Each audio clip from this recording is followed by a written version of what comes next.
Hello दोस्तों, कैसे हैं आप सब। आशा करते हैं आप सब अच्छे होंगे। हमारी नई पेशकश के साथ हम फिर से हाजिर हैं। आज की कहानी का शीर्षक है अनोखा रिश्ता। ये कहानी बहुत सारे एहसासों से सराबोर है जो यकीनन आपका दिल छू लेगी। हमारी बाकी कहानियों की तरह इस कहानी को भी उतना ही प्यार दीजिएगा। तो आइए चलते हैं कहानी की ओर। मुंबई की भागम भाग से दूर खंडाला के एक छोटे से मोहल्ले में स्थित 2 कमरों और एक बड़े से बगीचे वाले घर में सुबह की किरणें मानो सुकून की पायल पहनकर धीमे धीमे प्रवेश कर रही थीं। बगीचे में लगभग 30 साल का एक युवक पंछियों के लिए दाना पानी रखते हुए कोई भजन गुनगुना रहा था। तभी एक बड़ी सी गाड़ी वहां आकर रुकी और उनमें से निकले किसी जमाने के मशहूर फिल्म निर्माता महेश जी। और अभी कैसे हो? बगीचे में खड़े युवक को संबोधित करते हुए महेश जी बोले। युवक, जिसे उसके कार्यक्षेत्र से जुड़े लोग अभी नाम से संबोधित करते थे, वो इस कम उम्र में ही फिल्म जगत का मशहूर निर्देशक बन चुका था। वो जिस फिल्म की बागडोर अपने हाथ में ले लेता था, उसका सुपरहिट होना तय माना जाता था। इसलिए उसके दरवाजे पर हमेशा ही निर्माताओं की कतार लगी रहती थी। लेकिन अभी अपनी शर्तों पर ही किसी फिल्म में काम करता था। अपने काम के बीच में उसे बेवजह की दखलंदाजी बिल्कुल भी पसंद नहीं थी। ज़्यादातर कलाकारों का चयन भी वो स्वयं करता था। वो हमेशा एक साल में एक ही फिल्म करता था और उसके बाद 2 महीने का विश्राम लेता था। अपने काम के प्रति वो इतना समर्पित था कि तय वक्त में फिल्म की शूटिंग खत्म करके निर्माताओं के हाथ में सौंप देता था और बेफिजूली का बजट भी नहीं बढ़वाता था। फिल्म जगत के नामी सितारे अपने कैरियर को चमकाने के लिए अपने सारे नखरों और ईगो को किनारे रखकर अभी के निर्देशानुसार बिना किसी बहाने के टाइट शेड्यूल में काम करने के लिए तैयार रहते थे।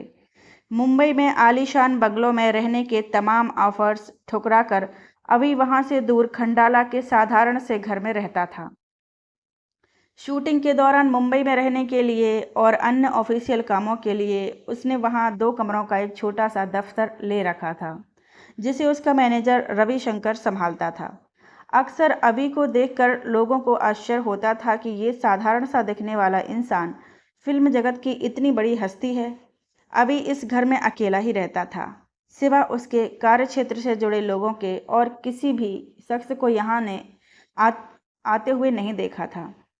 उसके निजी जीवन के बारे में सभी जानना चाहते थे, लेकिन अपने काम से काम रखने की उसकी आदत और चेहरे से ही गंभीर व्यक्तित्व की झलक की वजह से पूछने की हिम्मत कोई नहीं कर पाता था। महेश जी, जो किसी जमाने में मशहूर निर्माता थे, लगातार अपनी फिल्मों के पिटने के बाद कर्ज की दहलीज पर खड़े हो गए थे। उन्हें पता चला था कि अभी कोई नया प्रोजेक्ट हाथ में नहीं लिया था। इसलिए आज वो बड़ी उम्मीद लेकर अभी से मिलने आए थे। महेश जी को बैठने के लिए कहकर अभी अंदर चला गया। कुछ ही देर में वो ट्रे में चाय की 2 प्यालियों के साथ बाहर आया। अरे, तुमने क्यों जहमत की? नौकर को कह देते, महेश जी बोले। यहाँ कोई नौकर नहीं है सर, बस मैं ही हूँ। आप फिक्र मत कीजिए, मैं चाय अच्छी बना लेता हूँ, अभी ने मुस्कुराकर कहा। भाई, मानना पड़ेगा तुम्हें, यहाँ एक फिल्म हिट हो जाए तो लोगों के नखरे आसमान छूने लगते हैं, और तुमने तो इतनी कम उम्र में ही एक के बाद एक 6 सुपरहिट फिल्में दी हैं, फिर भी इतना सादा जीवन। महेश जी बोले, मेरे निजी जीवन का मेरे काम से भला क्या ताल्लुक है सर? दिखावों पर खर्च करना मुझे बेवकूफ़ी के सिवा कुछ महसूस नहीं होता, अभी ने सहजता से कहा। अच्छा अभी, तुम तो जानते हो इधर लगातार फ्लॉप फिल्मों ने मेरी क्या हालत कर दी है। मैं बहुत उम्मीद लेकर तुम्हारे पास आया हूँ, मेरी डूबती नैया उबार दो यार। महेश जी के स्वर में याचना थी। आप मुझे शर्मिंदा कर रहे हैं। अगर अच्छा प्रोजेक्ट हुआ तो मैं ज़रूर करूँगा, अभी ने कहा। अभी की बात सुनकर महेश जी बोले, तुम ही सुझाव दो, हमें किस तरह की फिल्म बनानी चाहिए। कुछ देर सोचते हुए अभी ने कहा, सर, अभी तो आप देख ही रहे हैं कि कोरोना महामारी की वजह से हमारी फिल्म इंडस्ट्री भी बहुत बुरे दौर से गुजर रही है। कई फिल्में बनने के बावजूद भी रिलीज नहीं हो पा रही हैं और कईयों को मजबूरी में ओटीटी पर रिलीज करना पड़ रहा है। कुछ दिनों पहले जो वेब सीरीज़ का क्रेज़ था, इन दिनों वो और बढ़ता जा रहा है। ऐसे में अगर हम वेब सीरीज़ बनाएंगे तो दर्शकों का अच्छा रिस्पॉन्स मिलने की उम्मीद है। बात तो तुम्हारी सही लग रही है। फिल्म बनाकर ओटीटी पर रिलीज करने से बेहतर तो वेब सीरीज बनाना ही है। पता नहीं कब ये कोरोना का प्रकोप टलेगा और जीवन सामान्य होगा, कहना मुश्किल है, महेश जी बोले। अच्छा, आपके पास कोई स्क्रिप्ट है? अभी ने पूछा। नहीं, मैं तो बस तुम्हारे हाथ में सब कुछ सौंपने का इरादा लेकर आया हूँ। तुम ही तय करो क्या बनाना है, किसके साथ बनाना है। मुझे तुम पर पूरा भरोसा है दोस्त। अच्छा, आइए अंदर चलिए। नाश्ता करते हुए कुछ सोचते हैं। आपको जाने की जल्दी तो नहीं है? नहीं नहीं, आज का पूरा दिन मैं तुम्हारे नाम ही करके आया हूँ। लेकिन मेरी वजह से तुम्हें खाने पीने की दिक्कत हो जाएगी, महेश जी बोले। अभी ने उन्हें अंदर ले जाते हुए कहा, अरे नहीं नहीं सर, ऐसा कुछ नहीं है। इसी बहाने मुझे आप जैसे वरिष्ठ और आदरणीय सज्जन की सेवा का मौका मिल गया। एक दिन मेरे हाथ का खाना भी खाइए। और रही पीने की बात, तो वो सुविधा आपको यहाँ उपलब्ध नहीं हो पाएगी। अभी की बात का अर्थ समझकर महेश जी हंस दिए। अरे भाई, जो तुम्हारे हाथ की चाय पी ले उसका कुछ और पीने का दिल भी नहीं करेगा। अभी ने भी मुस्कुराते हुए इस तारीफ को स्वीकार किया और रसोई की तरफ चल दिया। रसोई में अभी ढोकले की तैयारी में लगा हुआ था और साथ ही साथ महेश जी के साथ प्रोजेक्ट के लिए भी उसकी बातें चल रही थी। नाश्ते के बाद उन दोनों का लंच भी निपट गया, लेकिन अभी तक कोई आइडिया उन्हें जम नहीं रहा था जिस पर स्क्रिप्ट लिखवाई जा सके। आप चाहें तो कुछ देर बगल के कमरे में आराम कर सकते हैं, अभी ने कहा। नहीं नहीं, मैं ठीक हूँ। हाँ, तुम्हें नींद आ रही हो तो सो जाओ कुछ देर। तब तक मैं तुम्हारी लाइब्रेरी देखता हूँ। महेश जी बोले। नहीं, मुझे दिन में सोने की बुरी आदत नहीं है, अभी ने जवाब दिया।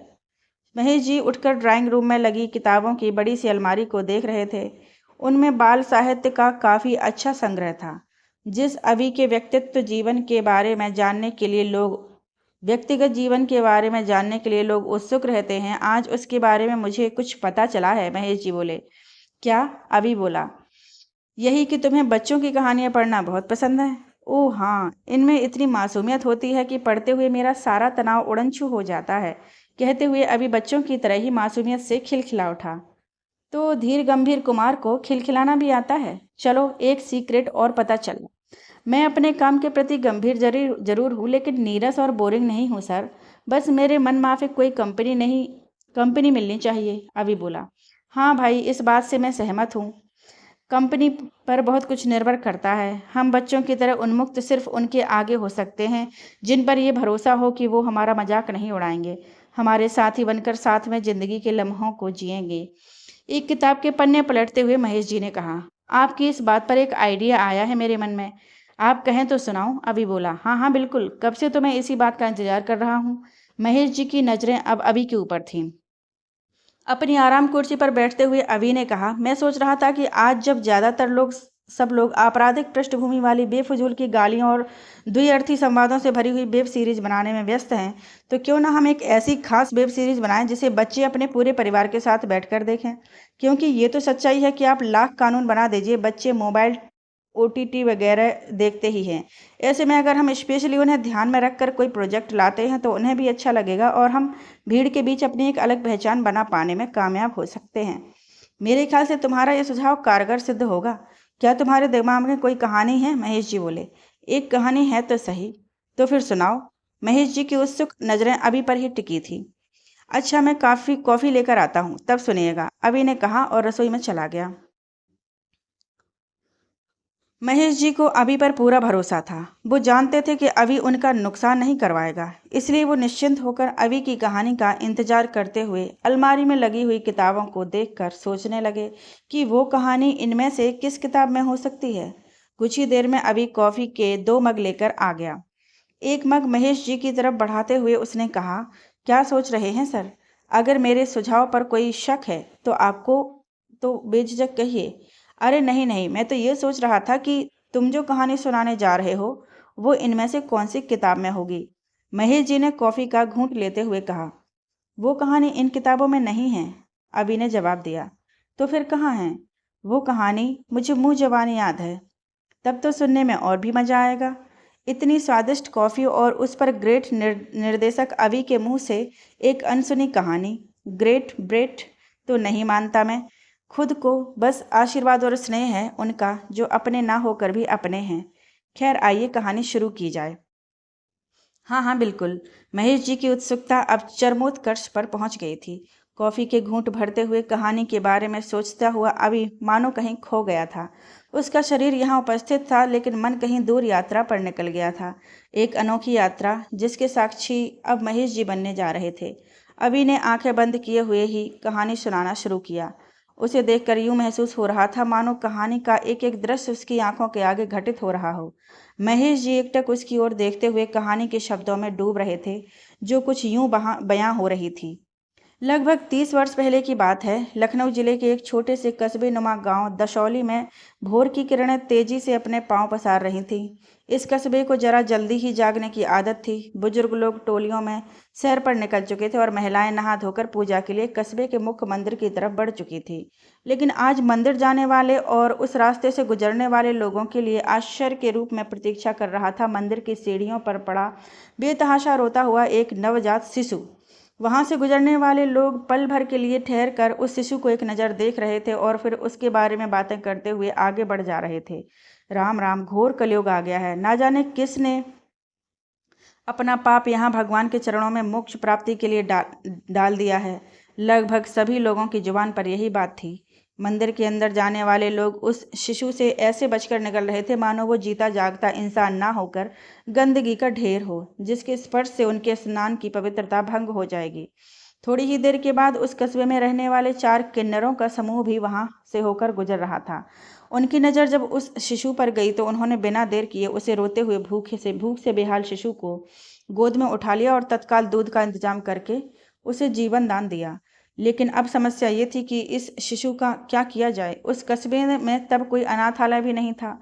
आखिरकार उन्होंने तय किया कि ये शिशु अब उनके साथ ही रहेगा। अपनी किन्नर माओं के बीच वो शिशु, जो एक वक्त लगभग मृत प्राय हो चुका था, लाड़ प्यार से पलने लगा। उन सब ने, जिनके नाम हेमा, इंदु, आशा और महिमा थे, मिलकर बच्चे का नाम कृष्णा रखा। देखते ही देखते 6-7 वर्ष गुजर गए। कृष्णा की शिक्षा को लेकर उसकी सभी माएँ बहुत सजग थीं। हेमा और इंदु पढ़ना लिखना जानती थीं, तो उन्होंने कृष्णा की प्रारंभिक शिक्षा दीक्षा घर पर ही शुरू कर दी। कृष्णा काफ़ी कुछ सीख चुका था, लेकिन अब सब चाहते थे कि विद्यालय में उसकी पारंपरिक शिक्षा शुरू हो। वो सब कृष्णा को अपने जैसा जीवन देने के पक्ष में बिल्कुल भी नहीं थी। उनका जीवन यापन बड़ी ही मुश्किल से होता था। कभी कहीं मजदूरी मिल जाती थी तो ठीक, वरना घर घर घूमकर लोगों के आगे हाथ फैलाना पड़ता था। कभी शादी ब्याह या बच्चे के जन्म पर भी उन्हें कुछ शगुन मिल जाया करता था, लेकिन ये सम्मानित और सुंदर जीवन तो बिल्कुल भी नहीं था।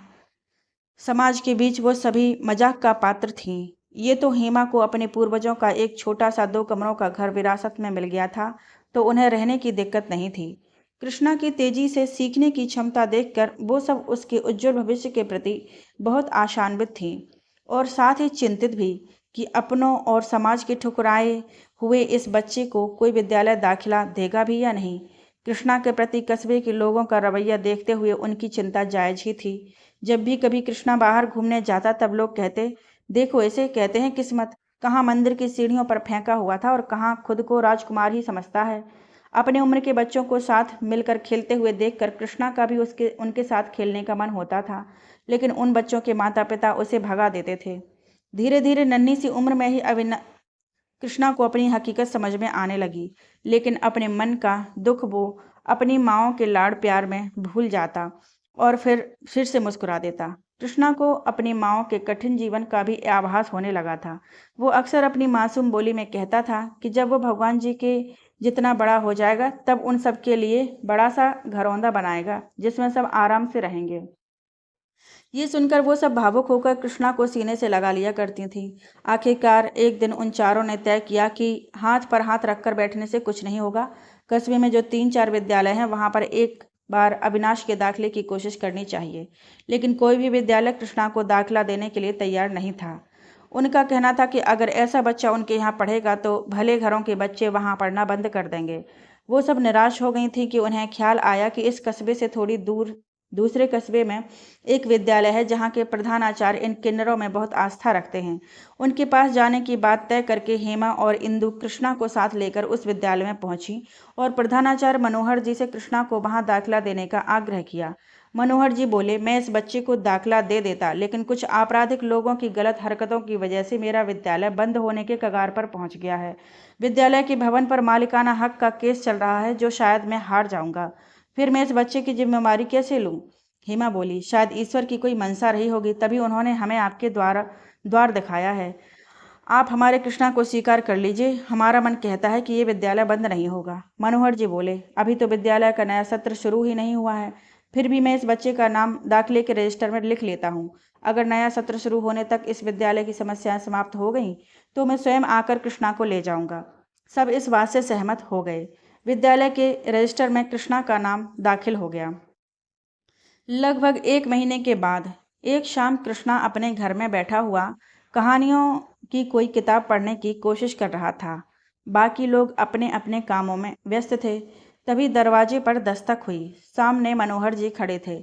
उन्हें देखते ही सब लोग उनकी आवभगत करने के लिए दौड़ पड़े। मनोहर जी ने कृष्णा के सर पर हाथ रखते हुए कहा, मैं अपना वादा निभाने आ गया हूँ। शायद ये इस बच्चे का भाग्य और आप सबकी दुआ ही है कि मैं हारता हुआ केस जीत गया और अब विद्यालय को किसी किस्म का कोई खतरा नहीं है। इस खबर से सब लोग बहुत प्रसन्न हुए। कृष्णा का सामान बांधते हुए सबकी आंखों में नमी थी, लेकिन फिर भी वो खुश थे कि उनका ये बच्चा अब अपने जीवन को संवारने के लिए आगे बढ़ रहा है। नन्हे से कृष्णा को ये बिल्कुल भी समझ नहीं आ रहा था कि अभी अभी आया हुआ ये व्यक्ति उसे उसके घर से दूर अकेला क्यों ले जा रहा है। वो फूट फूट कर रो रहा था और जाने के लिए बिल्कुल भी तैयार नहीं था। उन सब ने कृष्णा को प्यार से समझाया कि अगर वो मनोहर जी के साथ जाएगा और किताबों में मन लगाएगा, तब एक दिन वो इतना बड़ा आदमी बन जाएगा कि अपनी सभी माँओं के लिए बड़ा सा सुंदर घर खरीद देगा। ये सुनकर कृष्णा कुछ शांत हुआ और जाने के लिए तैयार हो गया। मनोहर जी ने उन सभी से कहा, विद्यालय में दाखिले के लिए माता पिता का नाम जरूरी होता है। अगर आप लोगों को ऐतराज ना हो तो मैं और मेरी पत्नी कृष्णा को औपचारिक रूप से गोद लेना चाहते हैं। हम दोनों की कोई औलाद नहीं है। इस तरह कृष्णा को माता पिता का नाम और घर मिल जाएगा और हमें संतान का सुख। कृष्णा के उज्जवल भविष्य को देखते हुए सभी ने इस बात पर सहमति दे दी, लेकिन साथ ही आग्रह किया कि वो छुट्टियों में कृष्णा को उनसे मिलवाने लाया करें। मनोहर जी इस बात से सहमत होते हुए बोले, आप सब फिक्र मत कीजिए, कृष्णा पर हमेशा पहला हक आपका रहेगा। जल्दी ही आने का वादा करके कृष्णा मनोहर जी का हाथ थामे नए जीवन के पहले सफर पर चल पड़ा। घर पहुंचकर मनोहर जी ने अपने पत्नी भारती जी को आवाज़ दी, देखो भारती, तुम्हारा बेटा आ गया। मनोहर जी बोले, वहीं दरवाजे पर ठहरिए, अंदर मत आइएगा, भारती जी ने जवाब दिया। अगले ही क्षण कृष्णा ने देखा घर के अंदर से एक महिला आरती की थाली लिए हुई निकली, जो कि भारती जी थी। उन्होंने कृष्णा की आरती उतारी और उसका मुंह मीठा करवाया। अब अंदर आइए आप दोनों, भारती जी ने कहा। कृष्णा ये सब देखकर बहुत हैरान परेशान सा था। भारती जी ने प्रेम से उसके सर पर हाथ फेरते हुए कहा, ऐसे क्या देख रहे हो बेटा? आप कौन हैं और ये किसका घर है? कृष्णा ने पूछा। ये तुम्हारा घर है बेटे, और मैं तुम्हारी माँ हूँ, भारती जी ने कहा। नहीं, मेरी माएँ तो वहाँ मेरे घर पर हैं। तुम्हारी तो इतनी सारी माएँ हैं बेटे, क्या उनमें तुम मुझे भी शामिल नहीं कर सकते? देखो ना, मुझे कोई माँ नहीं कहता। कहते हुए भारती जी की आंखों में आंसू आ गए। आप रोइए मत, मैं आपको भी माँ कहूँगा, कृष्णा ने अपने नन्हे हाथों से भारती जी के आंसू पोंछते हुए कहा। भारती जी ने उसे हृदय से लगा लिया। अगले दिन मनोहर जी कृष्णा को लेकर विद्यालय पहुँचे। उन्होंने और भारती जी ने गोपाल को समझा दिया कि जब भी कोई पूछे कृष्णा को समझा दिया कि जब भी कोई पूछे कि उसके माता पिता कौन हैं, तो वो उन दोनों का नाम ले। कृष्णा की चारों माँओं ने भी उसे यही कहकर मनोहर जी के साथ भेजा था, इसलिए कृष्णा ने हामी भर दी।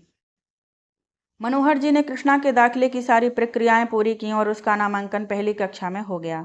विद्यालय में अन्य बच्चों के साथ खेलने कूदने का अवसर पाकर कृष्णा बहुत खुश रहता था। प्रधानाचार्य का बेटा होने की वजह से सब उसे कुछ अतिरिक्त तवज्जो देते थे।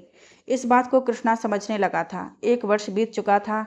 अब कृष्णा यहाँ के वातावरण में रम गया था। छुट्टियों में जब वो अपनी चारों माँओं के पास गया, तब उसे खुश देखकर वो सभी बहुत प्रसन्न हुई। अभी तक मनोहर जी और भारती जी ने अपने समाज में सबको यही बताया था कि कृष्णा उनके दूर के रिश्तेदार का बेटा है, जिसे उन्होंने गोद लिया है। लेकिन धीरे धीरे कस्बे में सभी लोगों को कृष्णा की हकीकत का पता चल ही गया। सच्चाई जानने के बाद सब अपने बच्चों को उससे दूर रहने की हिदायत देने लगे। चूंकि उस वक्त उस छोटे से कस्बे में कोई दूसरा विद्यालय नहीं था, इसलिए लोगों की मजबूरी थी कि वो अपने बच्चों को वहाँ से हटा नहीं सकते थे। मनोहर जी ने स्पष्ट रूप से कह दिया था कि कृष्णा यहीं रहेगा और यहीं पढ़ेगा। कल तक जो बच्चे कृष्णा के साथ खेलते थे, जब वो अचानक उससे दूर रहने लगे, तब कृष्णा उदास रहने लगा। उसे यूं उदास और परेशान देखकर भारती जी ने उससे इसकी वजह पूछी तो कृष्णा ने कहा, माँ, सब बच्चे मुझसे दूर क्यों रहने लगे हैं? क्या मैं गंदा हूँ? मैं तो कक्षा में भी शिक्षकों के सभी सवालों का सबसे पहले जवाब देता हूँ और प्रथम भी आता हूँ। कृष्णा की बात सुनकर भारती जी बोली, नहीं बेटे, तुम इस दुनिया में सबसे अच्छे हो, सबसे प्यारे हो। जो तुम्हारे साथ नहीं खेलते, तुमसे बात नहीं करते, वो गंदे हैं। तुम बस पढ़ने में मन लगाओ। एक दिन कृष्णा भारती जी के साथ कहीं जा रहा था तो दो चार महिलाओं ने उन्हें देखकर कहा, देखो मास्टरनी को, भगवान ने औलाद नहीं दी तो कीचड़ से अपनी गोद भर रही है। उन महिलाओं के साथ उनके बच्चे भी थे, जिनमें से कुछ कृष्णा की कक्षा में ही पढ़ते थे। भारती जी उन लोगों की बातों का कोई जवाब दिए बिना आगे बढ़ गईं, लेकिन कृष्णा की नज़रों के सामने अपने सहपाठियों के उस पर हंसते हुए चेहरे घूमते रहे। अगले दिन जब कृष्णा अपनी कक्षा में बैठा हुआ था, तब कुछ बच्चे उसके पास आए और उसे कीचड़ कीचड़ बोलकर उसका मजाक उड़ाने लगे। कुछ देर तक कृष्णा सुनता रहा, फिर वो अचानक उठा और उनमें से एक बच्चे को जोर का घूंसा मार दिया। वो बच्चा दर्द से तड़पता हुआ वहां से भाग गया। कृष्णा का ये रूप देखकर बाकी बच्चे भी भाग गए। जिस बच्चे को कृष्णा ने मारा था, उसने घर जाकर अपने माता पिता से कृष्णा की शिकायत की। उसके माता पिता तुरंत बच्चे को साथ लेकर विद्यालय पहुंचे और मनोहर जी से कहा, आपका मान रखते हुए हमने इस जैसे बच्चे के साथ अपने बच्चों को पढ़ाना स्वीकार कर लिया, लेकिन अब ये बिल्कुल स्वीकार नहीं करेंगे कि आपका ये दुलारा हमारे बच्चों के साथ मारपीट करे। उनकी बात सुनकर मनोहर जी बोले, कृष्णा बहुत ही शांत और सीधा बच्चा है, वो ऐसा कर ही नहीं सकता। फिर भी आप लोगों के कहने पर मैं अभी उसे बुलाकर आपके सामने ही उससे इस विषय में पूछता हूँ। मनोहर जी ने जब कृष्णा को बुलवाया, तब कुछ बच्चे फिर उसे चढ़ाते हुए कहने लगे, अब मजा आएगा जब इसकी पिटाई होगी। लेकिन कृष्णा ने तो मन में कुछ और ही ठान लिया था। जब वो मनोहर जी के सामने पहुंचा तो एकदम शांत था। मनोहर जी ने उससे पूछा, कृष्णा, तुमने अपने सहपाठी को मारा? कृष्णा ने रोते हुए कहा, नहीं बाबा, ये सब मुझे कीचड़ कीचड़ बोलकर चिढ़ा रहे थे, लेकिन मैंने कुछ भी नहीं कहा इनसे, क्योंकि माँ ने सिखाया है कि हमें किसी की बात पर ध्यान नहीं देना है। सुन रहे हैं आप लोग? यही संस्कार दे रहे हैं आप अपने बच्चे को कि वो दूसरे बच्चे का मजाक उड़ाएं? मैं चाहूँ तो अभी आपके बच्चे को यहाँ से निकाल सकता हूँ। करवा लीजिए कहीं और दाखिला। मनोहर जी गुस्से से बोले। उनकी बात सुनकर उस बच्चे के माता पिता ने अपने बच्चे से पूछा, क्या तुमने इसे कीचड़ कहा? बच्चे ने सर झुका लिया। अब सच सच बता, क्या इसने तुझे पीटा था? उन्होंने फिर अपने बच्चे से सवाल किया। बच्चा कुछ कहने जा ही रहा था कि कृष्णा ने उसे इशारा किया। उस इशारे को देखते ही वो बच्चा बोला, नहीं नहीं, इसने मुझे नहीं मारा, मैंने बस ऐसे ही बोल दिया था। उसके माता पिता ने वहीं उसे 2 थप्पड़ लगाया और मनोहर जी से माफ़ी मांगकर उसे विद्यालय से ना निकालने का आग्रह करके वहां से चले गए। उनके जाने के बाद मनोहर जी ने दोनों बच्चों को अपनी कक्षा में जाने के लिए कहा। वहां से निकलकर वो बच्चा कृष्णा से बोला, अब मैं तुम्हें नहीं सताऊंगा, लेकिन अब तुम भी मुझे मत मारना। कृष्णा ने कोई जवाब नहीं दिया और मन ही मन अपनी होशियारी पर प्रसन्न हो गया कि कैसे उसने उस बच्चे को इशारा किया कि अगर उसने कुछ कहा तो वो उसे फिर से बहुत मारेगा। आज कृष्णा को जिंदगी ने बहुत बड़ा सबक सिखा दिया था कि अगर स्वयं को बेवजह के उपहास और लोगों की गंदी नज़रों से बचाना है, तो अपने हाथों को इतना ताकतवर बनाना होगा कि गंदी बातें बोलने वालों का मुंह तोड़ा जा सके। अब भले ही कृष्णा के सहपाठी उसके साथ खेलते नहीं थे, बात नहीं करते थे, लेकिन उसके सामने उसके बारे में अपशब्द कहने की हिम्मत नहीं दिखाते थे। अपना डर बनाए रखने के लिए अब कृष्णा बेवजह भी मौका देखकर सबके साथ मारपीट करने लगा था। छोटी सी उम्र में ही वो अपने विद्यालय का दबंग बन चुका था।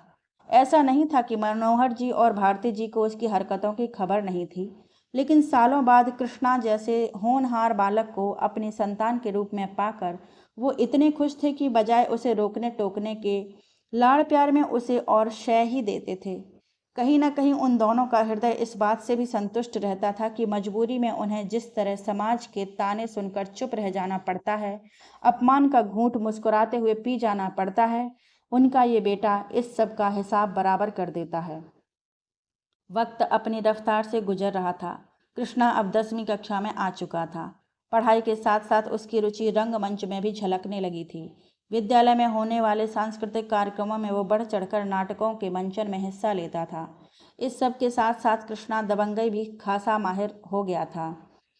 कक्षा के कुछ कमज़ोर बच्चे अब उसे अपना गुरु बनाकर उसके आगे पीछे घूमते रहते थे और उसके हर आदेश का पालन करते थे। उनमें से कुछ बच्चे गरीब घरों के भी थे। कृष्णा उन सब पर अपनी कृपा बरसाते हुए हर परीक्षा में उन्हें पास करवाने की जिम्मेदारी बखूबी निभाता था। साथ ही अपने अच्छे खासे जेब खर्च से उनके लिए दुर्लभ खाने पीने की चीज़ें भी उपलब्ध करवाता रहता था। पिछले 2 सालों से कृष्णा ने अपनी किन्नर माँओं के पास जाना बिल्कुल ही बंद कर दिया था। जब से उसने उनकी असलियत समझी थी, तब से उसे उन सब से अपना रिश्ता किसी को भी बताते हुए शर्म आने लगी थी। कृष्णा के इस व्यवहार से वो सब बहुत आहत थीं, लेकिन फिर भी उसे हमेशा दुआ ही दिया करती थीं। उन सब का दिल चाहता था कि अपने गोपाल को, अपने कृष्णा को एक बार देख लें, लेकिन कहीं उसकी जगहंसाई न हो, इसलिए वो मनोहर जी के कस्बे जाना उचित नहीं समझती थीं। उधर अपने नए जीवन में मगन कृष्णा को धीरे धीरे अपने साथियों के साथ सिगरेट पीने की लत लग गई। जब मनोहर जी को इसकी भनक लगी, तब उन्होंने कृष्णा को बहुत डांटा फटकारा। कुछ दिन तक कृष्णा पर इसका असर रहा, लेकिन फिर उसका वही बेपरवाह रवैया शुरू हो गया।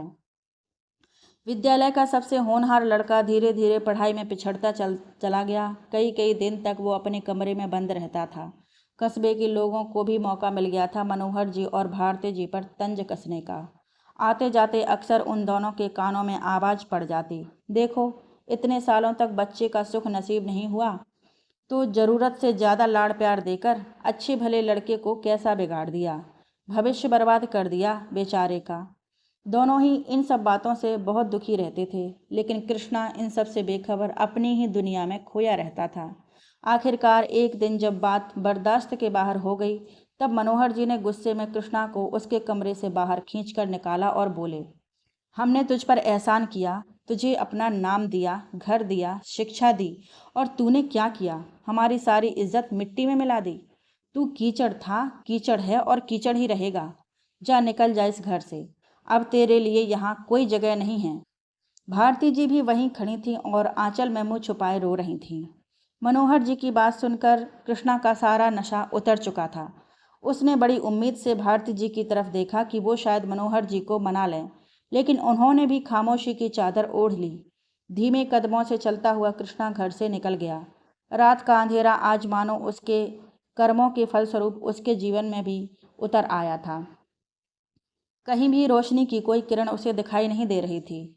बहुत देर तक सोच विचार करने के बाद उसने अपने पुराने कस्बे में जाने का विचार किया। हाँ, पहुंचकर जब वो अपने पुराने घर गया तो उसे झटका सा लगा। घर के दरवाजे पर बड़ा सा ताला लटका हुआ था। आस पड़ोस के लोगों से जब उसने वहाँ रहने वाली अपनी चारों माँओं के बारे में पूछा, तब सबने कहा कि वो लोग तो बहुत पहले ही ये जगह छोड़कर चले गए। आज जीवन में पहली बार कृष्णा को ये एहसास हो रहा था कि अनाथ होना क्या होता है। उसे ऐसा लग रहा था कि अब जीवन के सभी रास्ते बंद हो चुके हैं। कुछ देर तक वो वहीं घर के दरवाजे पर बैठा रहा, फिर उठकर बस स्टैंड की तरफ चल पड़ा। वहाँ जो भी बस उसे नज़र आई उसी में बैठ गया। कंडक्टर टिकट देने के लिए उसके पास आया और पूछा, कहाँ तक जाना है? ये बस कहाँ तक जाएगी? कृष्णा ने सवाल किया। शहर के रेलवे स्टेशन तक। वहीं की टिकट दे दो। बस यही कुछ रुपए उसके पास बचे थे, जिन्हें वो अपने कुछ कपड़ों और किताबों के साथ मनोहर जी के घर से लाया था।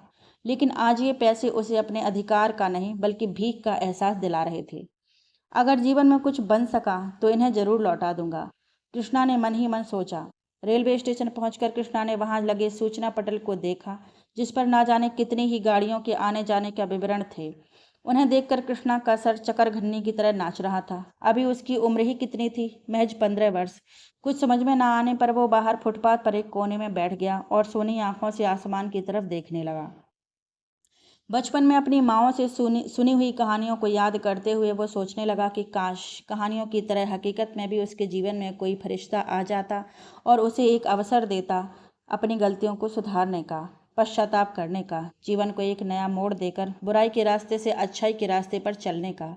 न जाने कब कृष्णा की आंखों से बहते हुए आंसू उसके दामन को भिगोने लगे।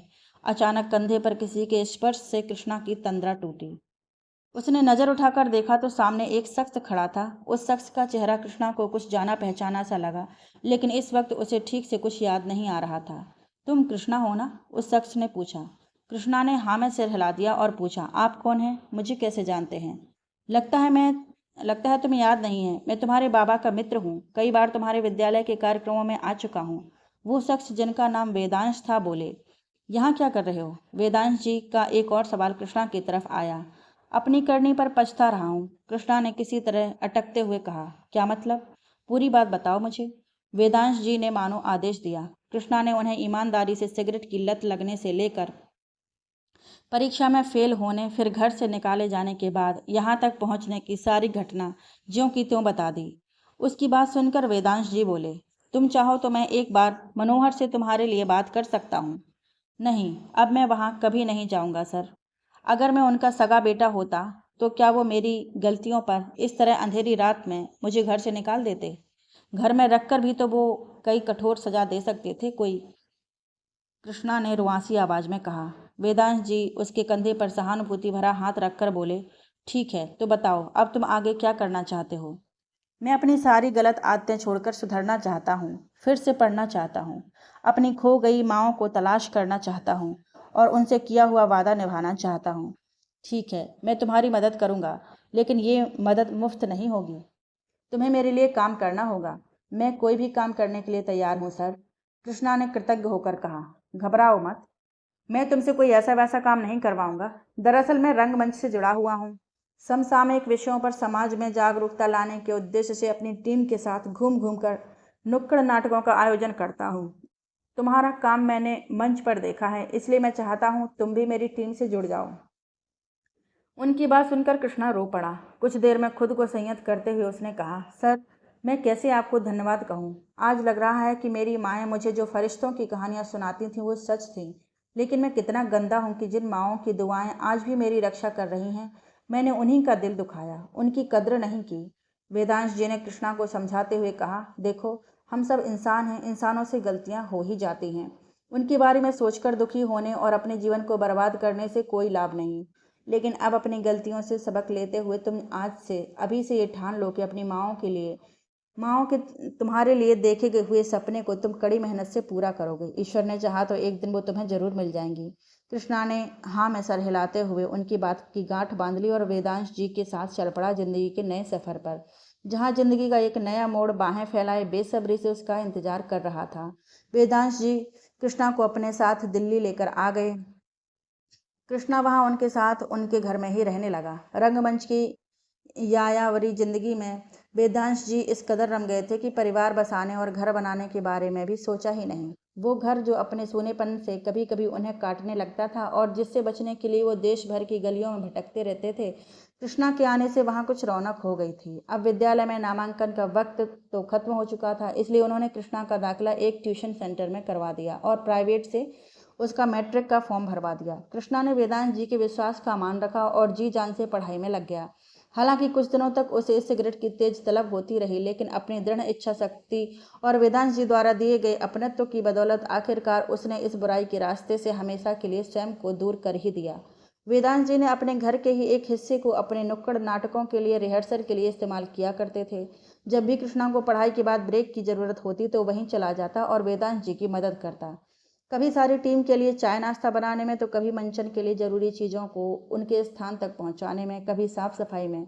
धीरे धीरे कृष्णा का मन भी रंगमंच में रमने लगा। वेदांत जी के कहने पर वो भी कभी कभी मंच पर छोटे छोटे किरदारों को भी साकार करने लगा था, लेकिन उसे असली आनंद मंच के पीछे होने वाले काम में आता था। वेदांत जी ने जब कृष्णा का झुकाव उस दिशा में देखा, तब उन्होंने उसे समझाते हुए कहा, बेटा ये काम जितना आसान लगता है उतना है नहीं।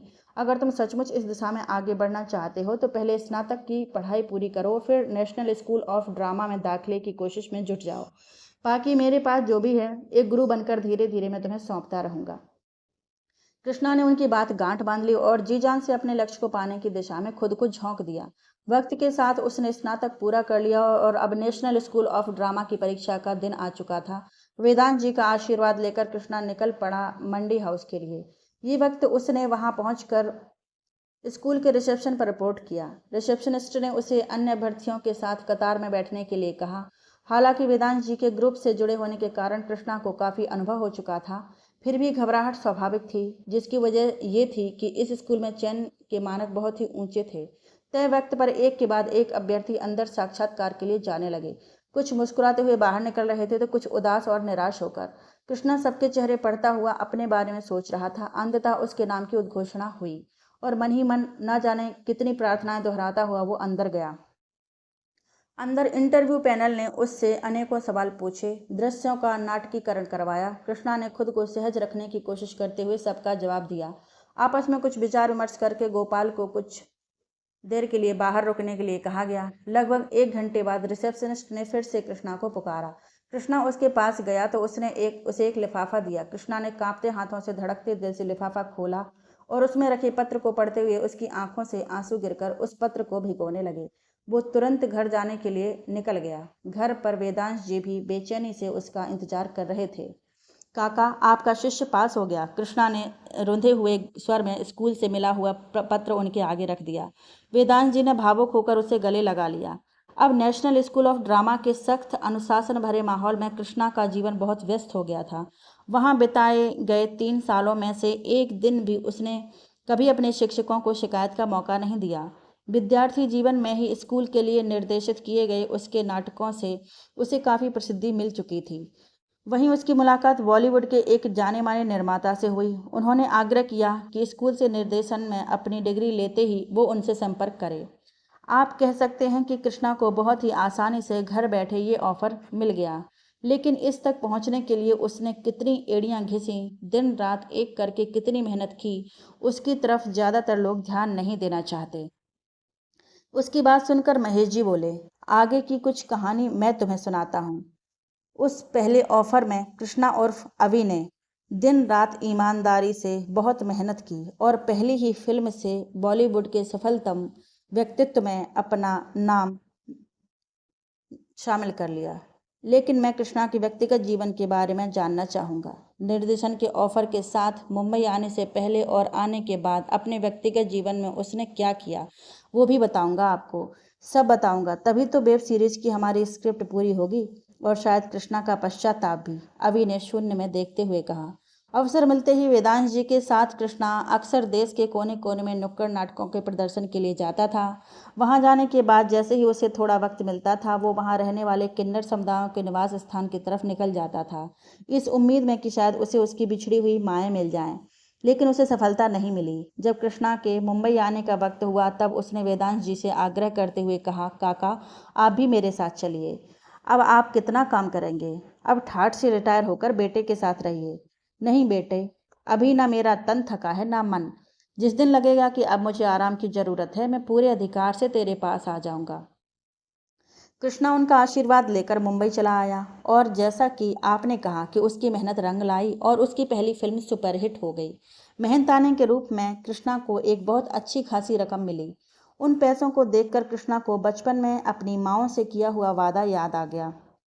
वो तुरंत अपने पुराने कस्बे के लिए निकल गया, जहाँ उसका घर पूरी तरह जर्जर अवस्था में बस किसी तरह अपने अस्तित्व को बचाए हुए था। कृष्णा ने वकील से बात करके उस मकान के आसपास की थोड़ी सी जमीन के मालिकाना हक हासिल कर लिए। जल्दी ही उस जर्जर मकान की जगह एक शानदार इमारत बनकर खड़ी हो गई, जहाँ कृष्णा के साथ साथ उसकी सभी चारों माँओं के लिए अपने अलग अलग कमरे थे। सभी सुविधाओं से सुसज्जित थे। बस अगर कुछ नहीं था वहाँ तो वो थी उसकी माएँ। कृष्णा ने एक बार फिर आसपास के इलाकों में उन्हें ढूंढने की कोशिश की, लेकिन नाकाम रहा।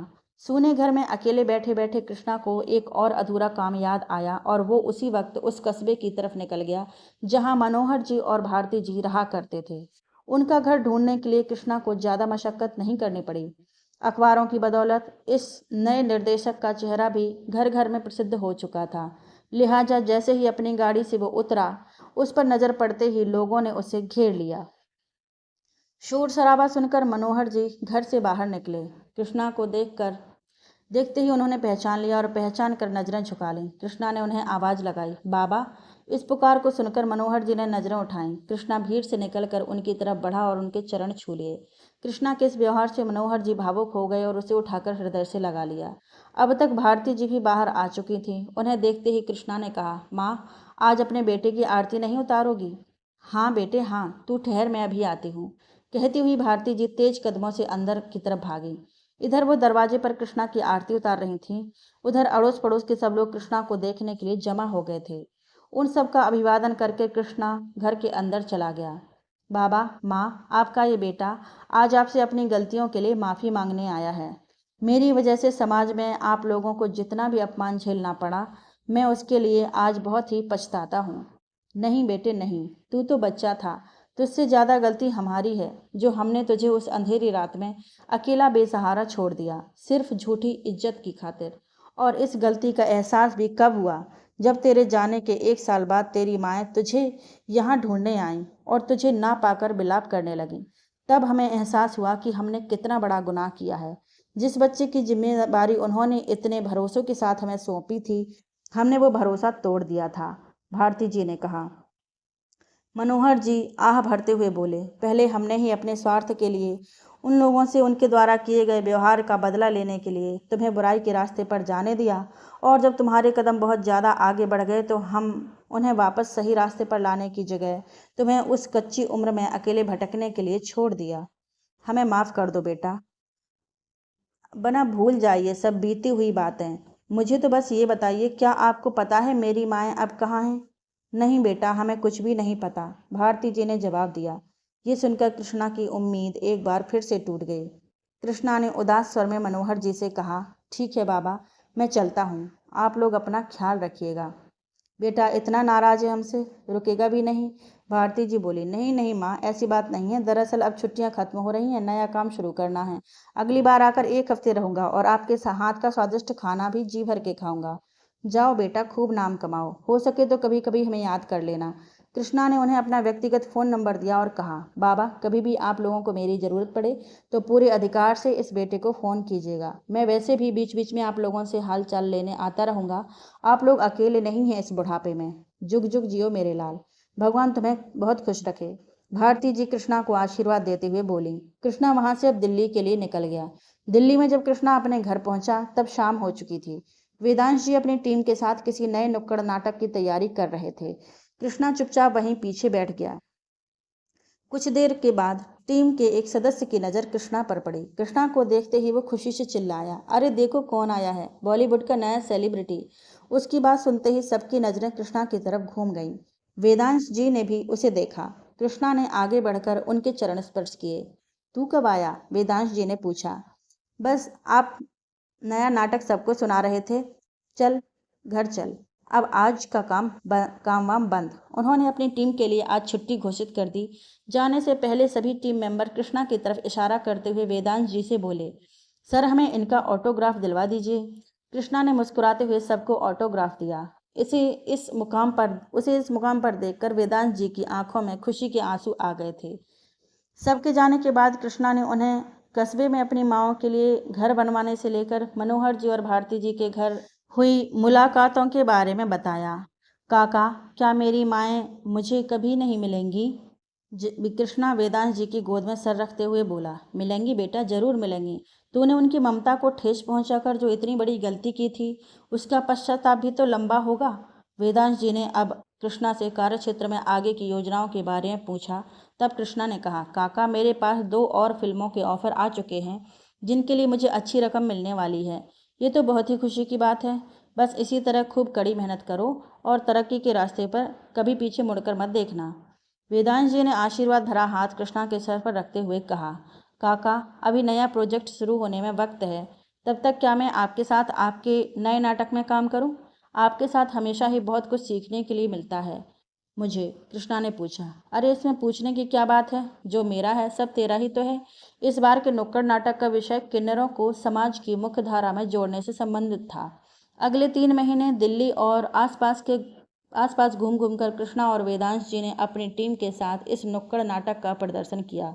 कृष्णा की वजह से इस नाटक की देश भर की मीडिया में बहुत ही चर्चा हुई। एक दिन किसी न्यूज़ चैनल ने इस नाटक का लाइव प्रदर्शन किया। इसके साथ वेदांश जी और कृष्णा का पता और संपर्क नंबर भी प्रदर्शित किया जा रहा था। वेदांश जी और कृष्णा को पूरी उम्मीद थी कि शायद ये मीडिया कवरेज उनकी तलाश पूरी कर दे, लेकिन ऐसा नहीं हुआ। कृष्णा अपनी अगली फिल्म के लिए मुंबई लौट गया। एक के बाद एक 2 साल गुजर गए। कृष्णा अपने खर्चे के लिए कुछ पैसे रखकर अपनी सारी कमाई वेदांश जी के हाथों में सौंप देता था। जिन्हें वो एक संस्था बनाकर उसके जरिए कृष्णा के पुराने कस्बे से लेकर दिल्ली और आसपास कई जगहों पर घूम घूम कर किन्नर समाज के उत्थान में लगा रहे थे।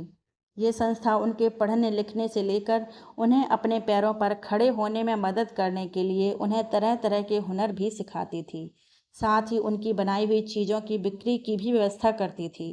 कृष्णा के आग्रह पर वेदांत जी ने कभी किसी को ये नहीं बताया था कि इस संस्था को चलाने के पीछे असल में कृष्णा था। धीरे धीरे समाज के कई अन्य लोग भी इस संस्था की मदद करने के लिए आगे आने लगे, जिसका सुखद परिणाम ये हुआ कि अब सड़कों पर सिग्नलों पर भीख मांगते किन्नरों की संख्या नगण्य होने लगी थी।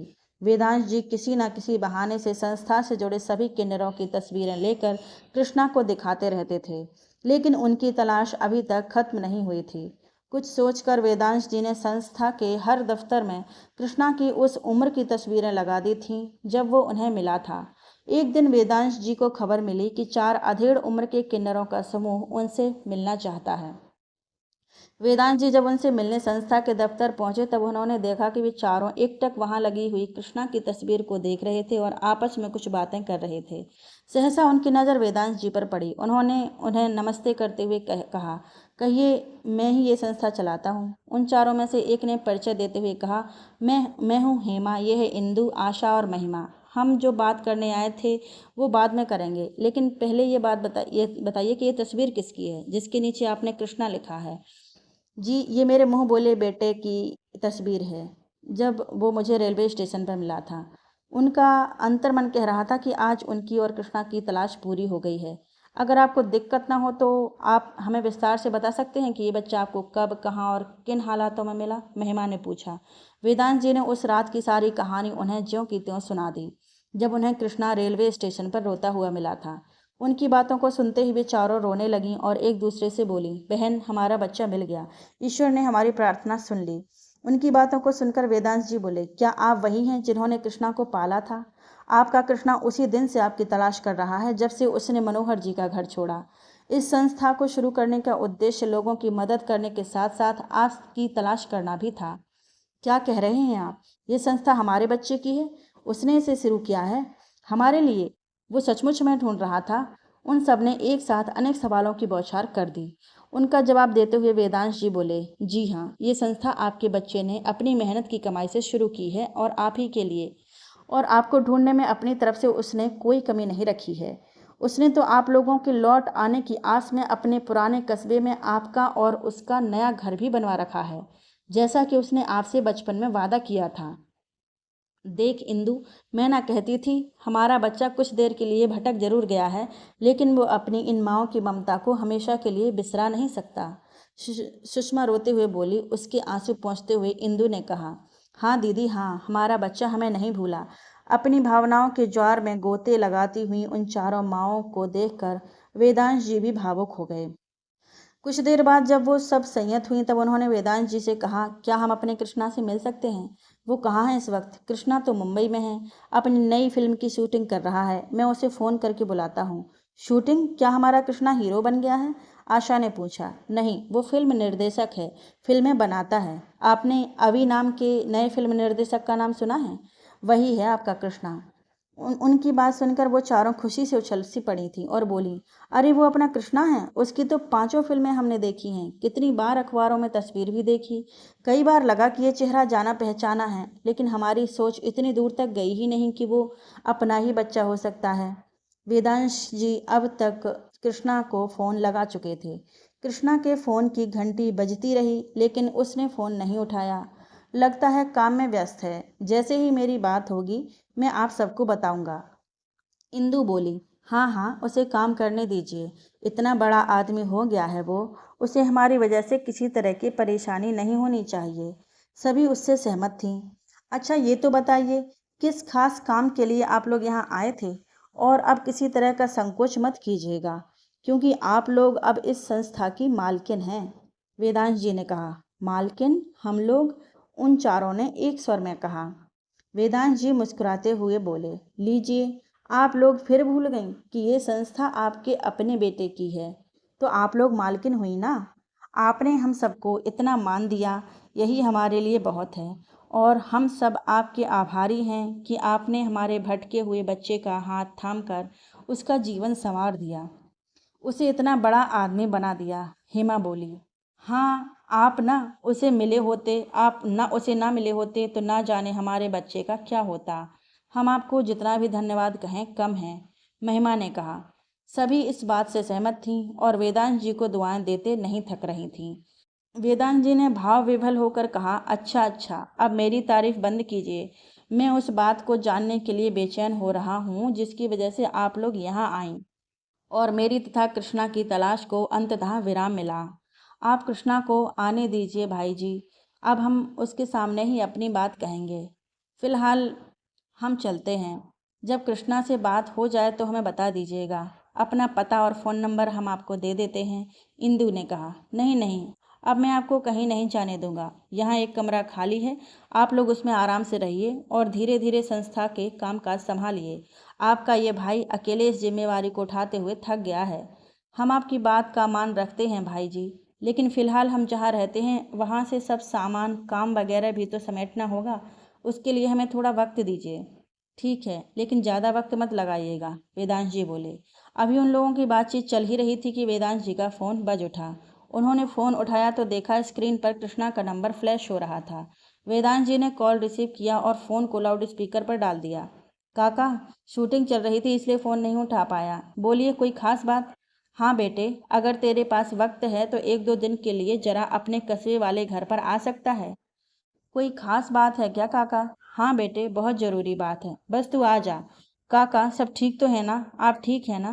हाँ हाँ बेटे, सब ठीक है। ठीक है काका, मैं कल दोपहर तक पहुंच जाऊंगा। ठीक है बेटे, अपना ख्याल रखना। हाँ काका, आप भी अपना ख्याल रखिएगा। कृष्णा के फ़ोन रखने के बाद वेदांश जी उन चारों से बोले, कृष्णा को फ़ोन पर आपके बारे में बताने की जगह अगर आप उससे अपने पुराने घर में मिलेंगी तो ये सरप्राइज़ देखकर बच्चा बहुत खुश हो जाएगा। मैंने कुछ गलत तो नहीं किया? नहीं नहीं, बिल्कुल ठीक किया आपने भाई जी, लेकिन हम इतनी जल्दी दिल्ली से अपने कस्बे पहुंचेंगे कैसे? हेमा बोली। उसकी फिक्र आप लोग मत कीजिए। अगर हम शाम 7 बजे की ट्रेन से चलेंगे तो कल सुबह तक पहुंच जाएंगे। अभी दोपहर हुई है, बहुत वक्त है। आप लोग अपना ज़रूरी सामान लेकर आइए, मैं टिकट का इंतज़ाम करवाता हूँ। ठीक है भाई जी, हम आते हैं, कहकर वो चारों वहाँ से निकल गईं। वेदांश जी ने अपने एजेंट को फ़ोन किया और फर्स्ट क्लास की 5 टिकटों का इंतज़ाम करने के लिए कहा। उधर वेदांत जी से बात करने के बाद कृष्णा कुछ परेशान सा हो गया था। उसके असिस्टेंट ने आकर उससे पूछा, क्या हुआ सर, सब ठीक है? हाँ सब ठीक है, एक काम करो, आज के लिए पैकअप कर दो और सारी टीम को बता दो कि अगला शूटिंग शेड्यूल हम 3 दिन के बाद से शुरू करेंगे। ठीक है सर, कहकर असिस्टेंट चला गया। उसके जाने के बाद कृष्णा ने इस फिल्म के निर्माता रविशंकर जी को फ़ोन किया और कहा, सर मैं ज़रूरी काम से 2 दिन के लिए बाहर जा रहा हूँ। वहाँ से लौटते ही ठीक तीसरे दिन शूटिंग शुरू हो जाएगी। ठीक है निर्देशक साहब, आप जाइए, किसी चीज़ की ज़रूरत हो तो बेझिझक बताइएगा, रविशंकर जी ने कहा। कृष्णा ने अपने मैनेजर को फ़ोन किया और उसे लखनऊ तक की फ़्लाइट की टिकट और वहाँ से एक प्राइवेट गाड़ी का इंतज़ाम करने के लिए कहा। इमरजेंसी के लिए कृष्णा अपना कुछ सामान यहाँ अपने दफ्तर में रखता था। थोड़ी देर में कृष्णा वहाँ पहुँच गया और एक आध कपड़े, कुछ बेसिक चीज़ें बैग में डाली और एयरपोर्ट के लिए निकल गया। रात के 8 बजे कृष्णा की फ्लाइट लखनऊ पहुंच चुकी थी।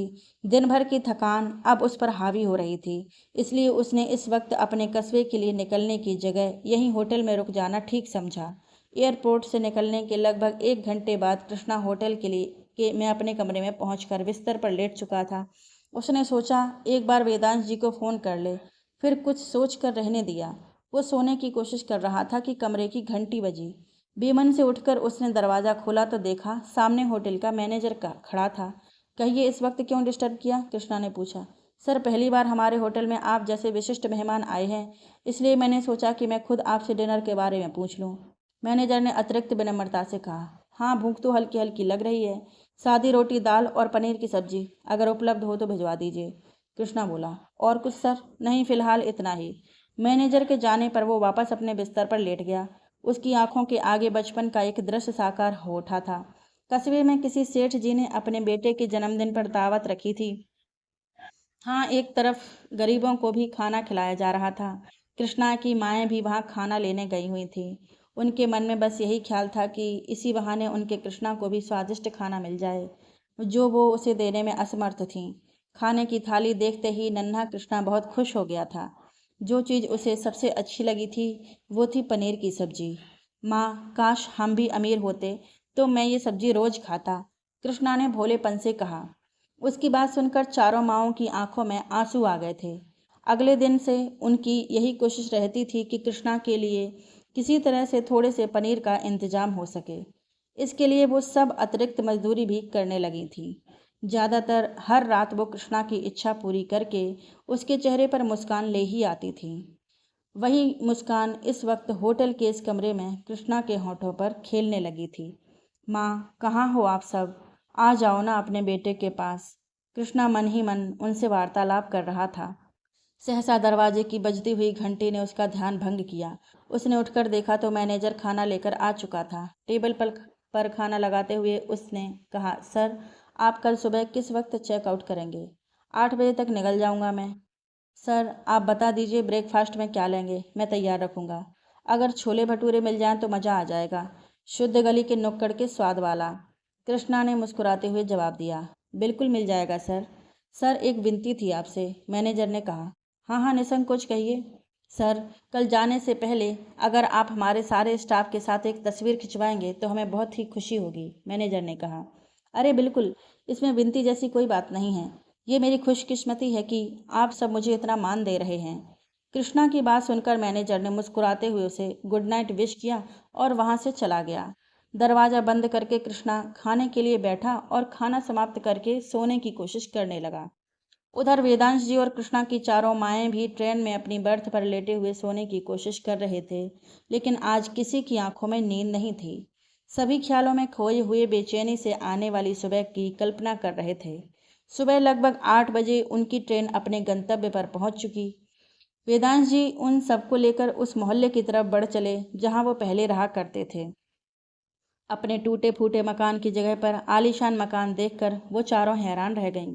ये तो कितना आलीशान घर है, बिल्कुल हमारे सपनों जैसा। लेकिन पहले वाले घर के मुकाबले ये बड़ा लग रहा है, हेमा बोली। उनकी बात सुनकर वेदांश जी ने कहा, वो इसलिए क्योंकि कृष्णा ने इसके आसपास की जमीन खरीद कर तब इसे बनवाया है, ताकि आप सब आराम से यहाँ रह सकें। इसलिए तो मैं चाहता था कि आप सबकी उससे इतने वर्षों बाद पहली मुलाकात इसी घर में हो, आपके अपने घर में। हमारे कृष्णा ने इतनी मेहनत की, हमारे लिए इतना सोचा। हमारा बच्चा नहीं बदला बहनों, नहीं बदला हमारा बच्चा। इंदु आंसू भरी आंखों के साथ बोली। सभी भावुक होकर उससे लिपट गईं। वेदांश जी ने घर की चाबी उनकी तरफ बढ़ाते हुए कहा, ये लीजिए आपकी अमानत। उन सब ने एक साथ मिलकर घर का दरवाजा खोला और अंदर प्रवेश किया। घर की सजावट बिल्कुल वैसी ही थी जैसी कल्पना वो सब छोटे से कृष्णा के साथ मिलकर किया करती थीं। कृष्णा ने सभी कमरों के बाहर सबका नाम लिख रखा था। वो सब अपने अपने नाम के कमरों को देखकर भाव विभोर हुई जा रही थीं। कृष्णा का कमरा उन सभी कमरों के बीच में था। वेदांश जी उन सबको फ्रेश होने और आराम करने के लिए कहकर कृष्णा के कमरे में चले गए। उन सब ने पूरे घर का एक चक्कर लगाया। रसोई में जाने पर उन्होंने देखा कि वहाँ कुछ राशन वगैरह रखा हुआ था। हेमा ने कहा, सुनो, सब लोग जल्दी जल्दी नहा धोकर तैयार हो जाओ, फिर अपने कृष्णा की पसंद का खाना बना लेते हैं। ठीक है, मैं पनीर ले आती हूँ, यहीं पास एक दुकान है, आते वक्त देखी थी मैंने, इंदु ने कहा। अच्छा रुको, मैं देख लूँ और क्या क्या चाहिए होगा। सब एक बार ही ले आना, एक बार में ही ले आना। सबने मिलकर सभी डिब्बों को चेक किया और तुरंत लाने वाले सामानों की एक लिस्ट तैयार हो गई।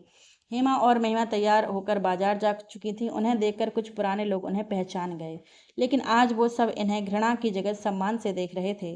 दुकान वाले ने भी उन्हें पहचान कर कहा, आप लोग कब आए यहाँ? बस अभी कुछ देर पहले आए हैं, महिमा ने जवाब दिया। आपका बेटा तो कितना बड़ा आदमी बन गया है, कितना शानदार घर बनवाया उसने, दुकान वाले ने कहा। जी भाई जी, सब भगवान की कृपा है, हेमा बोली। अब तक उनका सामान तैयार हो चुका था। उन्होंने लेने के लिए हाथ बढ़ाया तो दुकान वाले ने कहा, आप लोग क्यों कष्ट कर रहे हैं, मेरा नौकर सामान पहुंचा देगा। थैले पर मेरा फ़ोन नंबर भी है, जब भी किसी चीज़ की ज़रूरत हो बस फ़ोन कर दीजिएगा, मैं सामान भेज दूंगा।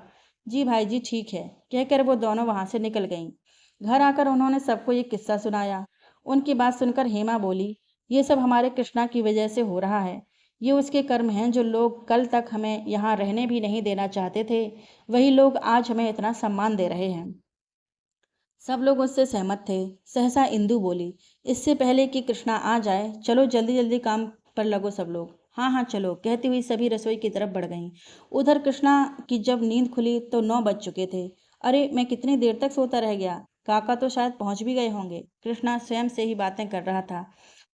उसने तुरंत अपने मैनेजर को फ़ोन किया और गाड़ी के बारे में पूछा।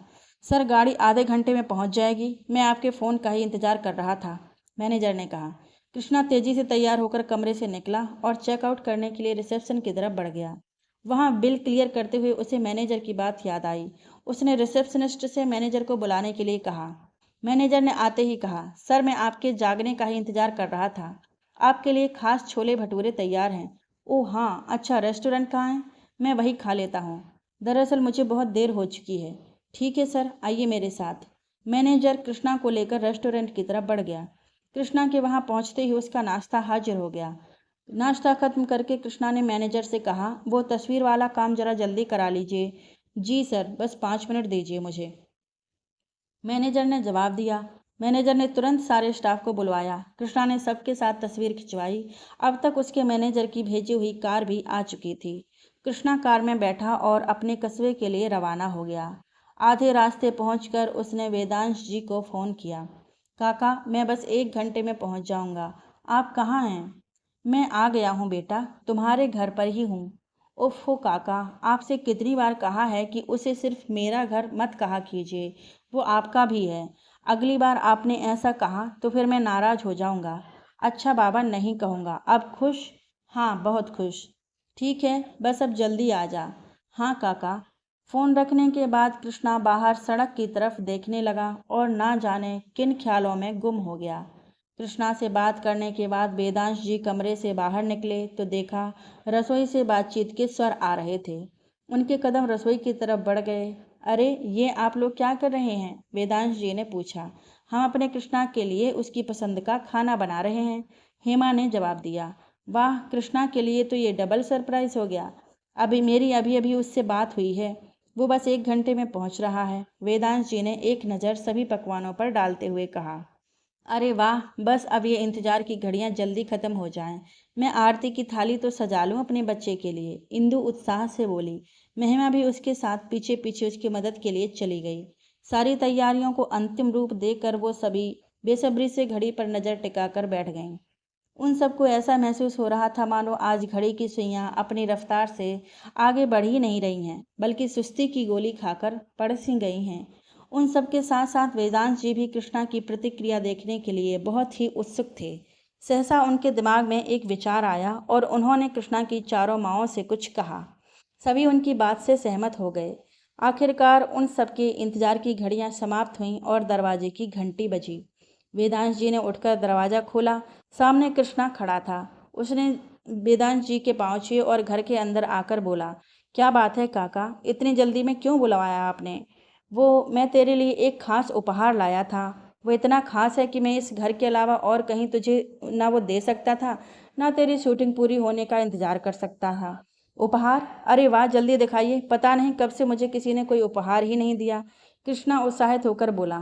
तेरा उपहार रसोई में है, आज चल मेरे साथ। वेदांत जी कृष्णा का हाथ थामकर उसे रसोई की तरफ ले जाते हुए बोले। रसोई के प्लेटफॉर्म पर व्यंजनों से भरे डोंगे रखे हुए थे।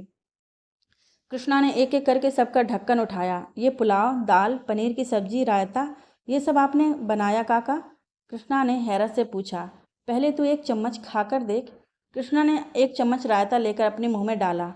काका, ये आपके हाथ का स्वाद तो नहीं है। आपका स्टाइल मैं अच्छे से पहचानता हूँ, लेकिन ये स्वाद बहुत जाना पहचाना है। अच्छा, उपहार कैसा लगा? वेदांश जी ने पूछा। तो ये मेरा असली उपहार नहीं है। ये तो मेरा असली उपहार नहीं है, बात कुछ और है। लेकिन क्या? कृष्णा ने सवालिया नजरों से वेदांत जी की तरफ देखते हुए कहा। कुछ सोचकर उसने पनीर की सब्जी से एक चम्मच निकाला और उसे खाने लगा। काका, ओ काका, आप ना बहुत प्यारे हैं, लेकिन ऐसे कोई अपने बेटे को सताता है क्या? जल्दी बताइए, मेरी माएँ कहाँ हैं? कृष्णा ने कहा। तो तुम समझ ही गए, जाओ ढूंढ लो, घर में ही है वो, वेदांत जी मुस्कुराते हुए बोले। कृष्णा तेजी से वहां से निकला और सभी कमरों को खोल खोल कर देखने लगा, लेकिन उसे कहीं भी कोई नहीं मिला। अंत में वो पूजा घर की तरफ गया। दरवाजा खोलते ही उसकी आंखों में बचपन वाली चमक आ गई। माँ, कहते हुए कृष्णा आगे बढ़ा और उन चारों से लिपट गया। अपने कृष्णा को अपने सामने देखकर उनका उसका स्पर्श पाकर वो चारों भी भावुक हो गईं और रो पड़ीं। कुछ देर तक रो लेने के बाद उन सब का मन कुछ शांत हुआ। वेदांश जी दरवाजे पर खड़े उन सब का ये अनूठा मिलन देख रहे थे। अब अगर दिक्कत ना हो तो आप लोग बाहर आ जाइए, आराम से बैठकर बातें करते हैं, वेदांश जी ने कहा। उनकी बात सुनकर कृष्णा सबको लेकर ड्राइंग रूम में आ गया। उन सबको सोफे पर बिठाकर कृष्णा उनके पैरों के पास बैठ गया। माँ, मैं बहुत बुरा हूँ, बहुत बुरा। आप सबने मुझे अनाथ को जीवन दिया और मैंने थोड़ा सा ऐशो आराम पाते ही आप सबको दुत्कार दिया, आपका दिल दुखाया, जबकि मुझे तो आपकी पूजा करनी चाहिए थी, कृष्णा ने आंसू भरी आंखों से कहा। उन चारों ने उसके आंसू पोंछे। हेमा बोली, बेटे तेरी कोई गलती नहीं है, कच्ची उम्र में अक्सर ऐसा हो जाता है, जो हुआ उसे भूल जा, और तुझे पता है जो होता है वो अच्छे के लिए ही होता है। अगर तूने हमें भिखारी समझकर हमारे साथ अपने रिश्ते पर शर्मिंदा होकर हमसे मुँह ना मोड़ा होता तो हम आज वो ना होते जो हैं। शायद हम भिखारी ही रह जाते। क्या मतलब माँ? कृष्णा ने पूछा। उसकी बात का जवाब देते हुए इंदु बोली, जब तूने हमसे मुंह मोड़ लिया तब हमारे लिए अपनी ये जिंदगी, अपना ये अस्तित्व अर्थहीन सा हो गया। हमने एक बार की सोचा कि ये जीवन ही खत्म कर लें, लेकिन फिर लगा कि अगर हमने ही इस तरह हार मान ली तो हम अपने कृष्णा के आगे क्या उदाहरण रखेंगे। इसलिए हमने तय किया कि अब हम भीख नहीं मांगेंगे, कुछ ऐसा करेंगे कि हमारे बेटे को हम पर गर्व हो। आगे की बात बताते हुए आशा ने कहा, तुझे शायद याद होगा, तेरी हेमा माँ कभी कभी कचरे में फेंकी गई बेकार की चीज़ों को कैसे खूबसूरत चीज़ों में बदल लेती थी। बस हमने उसी हुनर को अपनी पहचान बनाने की ठान ली। हम रोज़ बेकार की चीज़ों को एकत्र करते थे और हेमा के निर्देशन में उन सब से कलात्मक चीज़ें बनाते थे। फिर हाट बाजार में जाकर उसे बेचते थे। धीरे धीरे हमारा काम चल निकला और कमाई भी ठीक ठाक होने लगी। तब हम लोग यहाँ से लखनऊ चले गए। इस बीच 2 वर्ष गुजर गए थे। हमें लगा कि अब तो तू बड़ा और समझदार भी हो गया होगा। अब अगर तुझे हमारे काम के बारे में पता चलेगा तब तू हमसे मिलने से कतराएगा नहीं।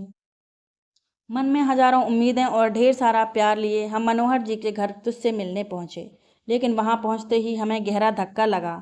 इधर हम तेरे लिए अपनी पहचान बदल रहे थे और उधर तुझे उनका घर छोड़े हुए 1 वर्ष बीत चुका था। हमारी तो दुनिया ही उजड़ गई थी। हमने इस कस्बे से लेकर अन्य कई जगहों पर जहां जहां तेरे होने की संभावना महसूस की, वहां तुझे जाकर ढूंढा, लेकिन तेरा कुछ पता नहीं चला।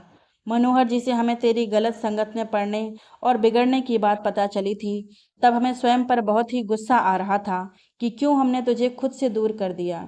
शायद तू हमारे पास रहता तो ना गलत रास्ते पर जाता और ना तुझे आधी रात में घर से निकालने और इस बड़ी सी दुनिया में भटकने के लिए कोई छोड़ देता। लेकिन अब पछताने से होता भी क्या? हम तो अब हिम्मत और उम्मीद सब कुछ हार चुके थे। लेकिन तेरी हेमा माँ को भरोसा था कि आज नहीं तो कल तू हमें जरूर मिल जाएगा। हम वापस लखनऊ चले गए और अपना काम जारी रखते हुए तुझे खोजने की कोशिश भी जारी रखी। इसी तरह ना जाने कितने वर्ष गुजर गए। ये अलग बात है कि हमारी जिंदगी तो वहीं ठहर गई थी जहां तू हमसे बिछड़ा था। हम अब लखनऊ से दिल्ली शिफ्ट हो गए थे। फिर एक दिन हमें इस संस्था का पता चला जो किन्नर समुदाय की भलाई के लिए काम करती है। तब हमने सोचा कि हम भी इससे जुड़कर इसमें अपना कुछ योगदान दें। इसी सिलसिले में हम भाई जी से मिलने पहुंचे थे। तब हमें पता ही नहीं था कि ये संस्था तो हमारे बेटे और उसके काका की है, मेहनत का परिणाम है। वहाँ दफ्तर में तेरे बचपन की तस्वीर देखते ही तू अंदाज़ा नहीं लगा सकता कि हमारी क्या दशा हुई थी। फिर फ़ोन पर तेरी आवाज़ सुनी तो जी चाह रहा था कि बस कैसे तुझे देख लें, और फिर भाई जी हमें यहाँ लेकर आ गए। आशा जी मुस्कुराते हुए बोली, माँ, मैंने भी इतने बरस आप लोगों का इंतज़ार किया, हर पल अपनी हर गलती की माफ़ी मांगने के लिए, फिर से आप सबका प्यार दुलार पाने के लिए। इस दौरान काका ने मुझे संभाला, संवारा और सहेजा। उस रात घर छूटने के बाद अगर काका न मिले होते तो पता नहीं मेरा क्या होता। उसकी बात सुनकर वेदांश जी बोले, चलो अब ये सब बातें बंद करो। अब तो हम सबकी तलाश पूरी हो चुकी है, तो अब हम मिलजुल कर भविष्य की तरफ देखना चाहिए। सभी उनकी बात से सहमत थे। इंदु ने कहा, भाई जी, हम आपसे यही बात करने आए थे कि हम आपकी संस्था से जुड़कर उन लोगों को जो सीखना चाहें अपना हुनर सिखाना चाहते हैं, ताकि उन्हें जीवन यापन में मदद मिले। ये तो बहुत ही खुशी की बात है कि आप जैसे ज्ञानी लोग इस संस्था से जुड़कर काम करें। वैसे भी ये संस्था आपकी अपनी है, तो आप बेफिक्र होकर अपना काम कीजिए। कृष्णा उनकी बात से सहमति जताते हुए बोला, हाँ माँ, आप लोग काका के साथ मिलकर इस संस्था की जिम्मेवारी संभाल लीजिए, ताकि जिस उद्देश्य से हमने इसे शुरू किया वो ज़्यादा से ज़्यादा ज़रूरतमंद लोगों तक पहुँच सके। बेटा, हमने अपनी आधी ज़िंदगी इसी कस्बे में गुजारी है। तुझे भी हमने यहीं पाया था, इसलिए हम सोच रहे थे कि हम दिल्ली से अपना काम समेटकर अपनी संस्था के इसी कस्बे वाली शाखा में काम करें और उन लोगों के बीच सर उठाकर जिएं जो आज तक हम पर हंसते आए हैं। दिल्ली वाली शाखा तो भाई जी देख ही रहे हैं, महिमा जी ने कहा। इस बात को सुनकर कृष्णा बोला, ठीक है माँ, जो आप लोगों को सही लगे। और अब तो यहाँ अपना घर है। फिलहाल तो मैं बस 2 दिन की छुट्टी लेकर आ पाया हूँ, लेकिन जैसे ही शूटिंग खत्म होगी मैं पूरी फुर्सत से यहाँ आकर कुछ दिन आप लोगों के साथ रहूँगा। अब तक जितना तरसा हूँ आप लोगों के लिए वो सारी कसर अब पूरी करनी है। अच्छा, अब जो इतनी मेहनत से खाना बनाया है हमने उसे भी खाया जाए, इंदु ने कहा। हाँ भाई, भूख तो लग रही है, वो भी तब से जब से इतने स्वादिष्ट खाने की खुशबू नाक में आई है, वेदांश जी ने बोला कहा। ठीक है, हम खाना लगाते हैं। जाओ कृष्णा, हाथ मुंह धोकर सफ़र के कपड़े बदल लो। बेटा, जब तक कृष्णा हाथ मुंह धोकर आया तब तक डाइनिंग टेबल पर खाना लग चुका था। खाना खाते हुए भी बातों का सिलसिला चल रहा था। आप सबको खाने में मेरी पसंद आज भी याद है माँ? कैसे नहीं होगी, तू हमारा बेटा जो है, महिमा ने जवाब दिया। मैं भी अपने हाथ का बेस्वाद खाना खाकर ऊब चुका था। आज लग रहा है कि कितने दिनों बाद भरपेट खाना खा रहा हूँ, वेदांश जी बोले। नहीं काका, आपके हाथ के खाने में भी अलग ही स्वाद है, जो मुझे बहुत भाता है। अच्छा कृष्णा, तू मुंबई में कहाँ रहता है? वहाँ तो इससे भी बड़ा घर होगा ना? हेमा ने पूछा। नहीं माँ, मैं मुंबई में नहीं रहता। मुंबई के पास खंडाला में मैंने 2 कमरों का छोटा सा घर लिया है। निर्माताओं से मिलने से लेकर स्क्रिप्ट पढ़ने जैसे काम में वहीं करता हूँ, कृष्णा ने जवाब दिया। क्यों, तुम मुंबई में क्यों नहीं रहता? मुझे मुझे वहाँ का शोरगुल पसंद नहीं है माँ। मेरी शूटिंग खत्म हो जाने दीजिए, मैं आकर आप लोगों को खंडाला ले चलूँगा। बहुत अच्छा लगेगा आपको वहाँ पर। अच्छा बेटे, ये जो हीरो हीरोइन होते हैं ये सामने से भी वैसे ही दिखते हैं जैसे सिनेमा घरों के पर्दे पर दिखते हैं? आशा ने पूछा। नहीं माँ, वो सब तो मेकअप का कमाल होता है। क्या तू हमें कभी शूटिंग दिखाएगा? बड़ा मन है एक बार सामने से अमिताभ बच्चन को देखने का, हेमा उत्साह से बोली। अरे बिल्कुल माँ, आप जब बोलो तब मैं आपको शूटिंग दिखाऊंगा। लेकिन इस वक्त मैं अमिताभ जी के साथ काम नहीं कर रहा हूँ, दूसरे लोगों के साथ कर रहा हूँ। हाँ, इस फिल्म की पार्टी में शायद अमिताभ जी आएँ, तब ज़रूर मैं आपको उनसे मिलवा सकता हूँ। आप लोग इस बार ही मेरे साथ चलिए ना शूटिंग देखने। नहीं बेटे, अभी नहीं। तू इतनी जानी मानी हस्ती है, तेरा काम इतना अच्छा चल रहा है, ऐसा ना हो कि हमारे साथ तेरे संबंध की खबर दुनिया को लगते ही सब तेरा मजाक उड़ाने लगें और तुझसे दूर भागने लगें। महिमा उदास होकर बोली। नहीं माँ, अब मैं वो नासमझ कृष्णा नहीं हूँ जिसे आपकी कद्र नहीं थी। किसी की हिम्मत नहीं होगी कि आपका या मेरा मजाक बना सके या मेरा काम छीन सके। आप लोगों के साथ मेरा संबंध मेरे गर्व की वजह है, शर्मिंदगी की नहीं। भरोसा कीजिए मेरा। कृष्णा ठीक कह रहा है, आप लोगों को इसके साथ जाना चाहिए, वेदांश जी बोले। अभी रहने दे बेटा, अभी हम पहले यहाँ का काम वगैरह संभाल लेते हैं, अपने इस बिछड़े हुए कस्बे और घर का जी भर के सुख ले लेते हैं। जब तू अगली फिल्म शुरू करेगा तब हम आएंगे, हेमा बोली। कृष्णा ने उनकी बात मानते हुए कहा, ठीक है, पर आप लोग खंडाला तो आएंगे ना? अभी मेरी 1 सप्ताह की शूटिंग बची है, उसके बाद पोस्ट प्रोडक्शन शुरू हो जाएगा। 3 महीने बाद मैं फ्री हो जाऊंगा। और काका, इस बार आप भी चलेंगे? ठीक है बेटे, मैं भी आऊँगा। 2 दिन कैसे निकल गए किसी को पता ही नहीं चला। इन 2 दिनों में वेदांश जी और कृष्णा ने मिलकर उन चारों को संस्था में ले जाकर वहाँ का कामकाज वगैरह समझाया। मैनेजर से उनका इंट्रोडक्शन नए मालिक और प्रशिक्षक के रूप में करवाया। आस पड़ोस के सभी लोग भी अब इन चारों को सम्मान की नज़र से देखने लगे थे। जब कृष्णा के जाने का वक्त हुआ तब उसने अपनी माँओं से कहा, बस मुझे थोड़ा सा वक्त दीजिए। आप सबके मन में दुनिया के सामने हमारे संबंध को लाने के विषय में जो डर है, मैं उसे हमेशा के लिए मिटा दूंगा। हमें तुझ पर पूरा भरोसा है बेटा, कृष्णा को आशीर्वाद देते हुए उन सब ने कहा। कृष्णा के जाने के 1 घंटे बाद वेदांश जी भी दिल्ली के लिए निकल गए। कृष्णा ने मन ही मन तय कर लिया था कि इस फिल्म को ख़त्म करके वो अपने जीवन की कहानी पर फिल्म बनाएगा। अगर कोई निर्माता नहीं मिला तो वो इस फिल्म में अपनी ही जमा पूंजी लगाएगा, ताकि अपनी माँओं को उनका उचित सम्मान दिलाने के साथ साथ अपने जैसे मूर्ख बच्चों को ये अमूल्य पाठ भी सिखा सके कि माँ बाप चाहे जैसे भी हों, उनसे बढ़कर सगा कोई नहीं होता दुनिया में।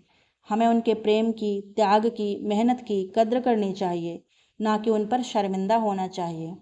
लेकिन फिर कृष्णा उर्फ बॉलीवुड के अभी को एक निर्माता मिल गया, जिसने उसकी कहानी सुनी और उस पर वेब सीरीज बनाने के लिए तैयार भी हो गया। अभी की कहानी खत्म होते ही महेश जी बोले, मतलब सर, आपको ये कहानी पसंद आई? आप सचमुच इसमें पैसा लगाने के तैयार हैं? अभी ने पूछा। बिल्कुल अभी, मुझे तुम पर, तुम्हारे टैलेंट पर पूरा भरोसा है। अभी ने खुशी से उनकी तरफ अपना हाथ बढ़ाया। उससे हाथ मिलाते हुए महेश जी बोले, वैसे तुम्हारी कहानी के अनुसार इस 2 महीने की छुट्टी में तुम्हारी माँओं को यहाँ खंडाला में तुम्हारे पास होना चाहिए था। मैं उन सब से मिलना चाहूँगा। मैं आपको उनसे ज़रूर मिलवाऊँगा, लेकिन अभी तो वो बस 4 दिनों के लिए आकर वापस जा चुकी हैं। उन्हें अब भी लोग क्या कहेंगे का डर सता रहा है। ठीक है, तो मुंबई आओ, फिर स्क्रिप्ट राइटर के साथ मिलकर इस कहानी पर स्क्रिप्ट लिखवाओ, फिर आगे की तैयारी करते हैं। अभी ने हामी भर दी। अच्छा, तो अब मैं चलूँगा, तुम कल पहुँचो, तब तक मैं फिल्म के कॉन्ट्रैक्ट पेपर साथ साथ स्क्रिप्ट राइटर को भी बुलवा कर रखता हूँ। लेकिन भाई, जाने से पहले अपने हाथ की एक कप शानदार चाय और पिला दो, महेश जी बोले। अरे ज़रूर सर, मैं अभी बनाकर लाता हूँ, कृष्णा ने कहा और उठकर रसोई में चला गया। महेश जी भी उसके पीछे पीछे वहीं आ गए। अच्छा, तुम्हारे ख्याल से हमें बचपन के कृष्णा और बड़े वाले कृष्णा के किरदार के लिए किसे लेना चाहिए? महेश जी ने पूछा। कुछ देर तक सोचने के बाद कृष्णा ने कहा, सर, हमें बचपन के कृष्णा के लिए 3 कलाकारों की ज़रूरत पड़ेगी। पहला, नवजात शिशु के किरदार के लिए, जब कृष्णा अपनी माँओं से मिलता है। दूसरा, जब वो मनोहर जी के साथ अपनी साथ पहली बार जाता है। और तीसरा, किशोर कृष्णा, जब उसे मनोहर जी के घर से निकाल दिया जाता है। नवजात शिशु को तो एक्टिंग करनी ही नहीं, बाकी दोनों किरदारों के लिए मेरे ख्याल से मास्टर विभव और मास्टर संतोष ठीक रहेंगे। और युवा कृष्णा के लिए तो मुझे नवोदित अभिनेता आर्यन सही लगता है। उसने मुझसे कहा भी था कि वो मेरे साथ मेरे अगले प्रोजेक्ट में काम करना चाहेगा। ठीक है, स्क्रिप्ट तैयार करवाकर मैं उन सबको बुलवाकर बात करता हूँ, महेश जी बोले। जी सर, ठीक है, ये लीजिए, चाय भी तैयार हो गई। अभी ने चाय का कप महेश जी की ओर बढ़ाया। चाय के घूंट लेते हुए महेश जी बोले, वैसे अभी एक बात मेरे दिमाग में आ रही है बार बार। क्या सर? तुम तो इतनी मशहूर हस्ती हो, अवार्ड फंक्शन से लेकर अन्य कार्यक्रमों में भी शिरकत करते रहते हो, फिर तुमने मीडिया के जरिए अपनी माँओं तक अपना संदेश भेजने की, उन्हें ढूंढने की कोशिश क्यों नहीं की? इस बात का जवाब देते हुए कृष्णा ने कहा, मैंने और काका ने भी ऐसा सोचा था पहले, लेकिन आपको याद होगा, कुछ सालों पहले जाने माने अभिनेता राहुल के परिवार वालों को उनके गांव से कुछ अपराधियों ने किडनैप कर लिया था। उनके जरिए राहुल को धमकाकर मुंबई आने के लालच में, इसलिए मुझे लगा कि कहीं ऐसा ना हो कि मेरे साथ उन चारों के संबंध में जानकर कोई गलत इंसान उन्हें परेशान करे। दूसरी बात यह भी है कि मुझे जरा भी अंदाज़ा नहीं था कि मेरी माँओं के पास टेलीविज़न की सुविधा होगी, और अखबार पढ़ते तो मैंने उन्हें कभी देखा ही नहीं था। मुझे इस बात का भी डर था कि जो मैंने उनके साथ किया था, उसके बाद वो सब दोबारा अपना रिश्ता मुझसे जोड़ेंगी या नहीं। कहीं ऐसा ना हो कि मैं बिना उनकी मर्जी के उनके बारे में मीडिया में को बता दूं, और वो इस बात से नाराज़ हो जाएं कि मैं अचानक आकर उनके व्यक्तिगत जीवन में क्यों दखल दे रहा हूँ। तुम्हारी बात में दम तो है। अच्छा चलो, अब मैं चलता हूँ, मुंबई में मिलते हैं, महेश जी बोले। महेश जी के जाते जाते रात के 8 बज चुके थे। अभी ने फटाफट अपने लिए मैगी बनाई और खाकर कमरे में आ गया। अपनी डायरी में वो इस नई फिल्म की रूपरेखा बनाने लगा। कुछ देर तक काम करने के बाद उसने नियमानुसार अपनी माँओं को वीडियो कॉल किया और उनसे बात करने के बाद वेदांश जी का नंबर डायल किया। सबको गुड नाइट विश करने के बाद अभी ने भी कमरे की बत्ती बंद की और नींद की आगोश में समा गया। अगले दिन अपना छोटा सा बैग पैक करके सुबह ही सुबह मुंबई के लिए रवाना हो गया। वहां अपने दफ्तर पहुंचकर उसने महेश जी को अपने आने की सूचना दे दी। 1 घंटे के बाद महेश जी के स्क्रिप्ट राइटर सोनल रूहान के साथ रवि के दफ्तर पहुंचे।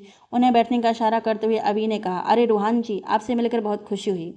आपकी लिखी हुई web series high school friends देखी मैंने, बहुत ही शानदार काम है आपका। क्या कमाल की पंक्तियाँ लिखी हैं उसमें आपने। वो दोस्त नहीं, टाइम मशीन है। बिना हाथ बढ़ाए ज़िंदगी में कितने ऐसे रिश्ते हैं जिन्हें छू सकते हैं हम। स्कूल की दोस्ती ऐसी होती है, उस दाग की तरह जो बाद में पहचान बन जाती है। कच्ची उम्र में ही सबसे पक्के रिश्ते बनते हैं, जो बचपन के किस्से, शरारत और मस्ती के अल्हड़ आंचल में जवानी से लेकर बुढ़ापे तक का साथ ओढ़े रहते हैं। बचपन अगर गुल्लक है तो दोस्त उस गुल्लक में जमा वो पूंजी हैं जो सबसे मुश्किल वक्त में काम आते हैं। थैंक यू सर, आपने तो मुझे सरप्राइज कर दिया। मुझे नहीं पता था कि द ग्रेट अवी को मेरे लिखे डायलॉग्स इस तरह याद होंगे। बहुत बहुत खुशी हुई मुझे, और इससे भी ज़्यादा खुशी होगी आपकी कहानी को स्क्रिप्ट में बदलने में, रोहान ने जवाब दिया।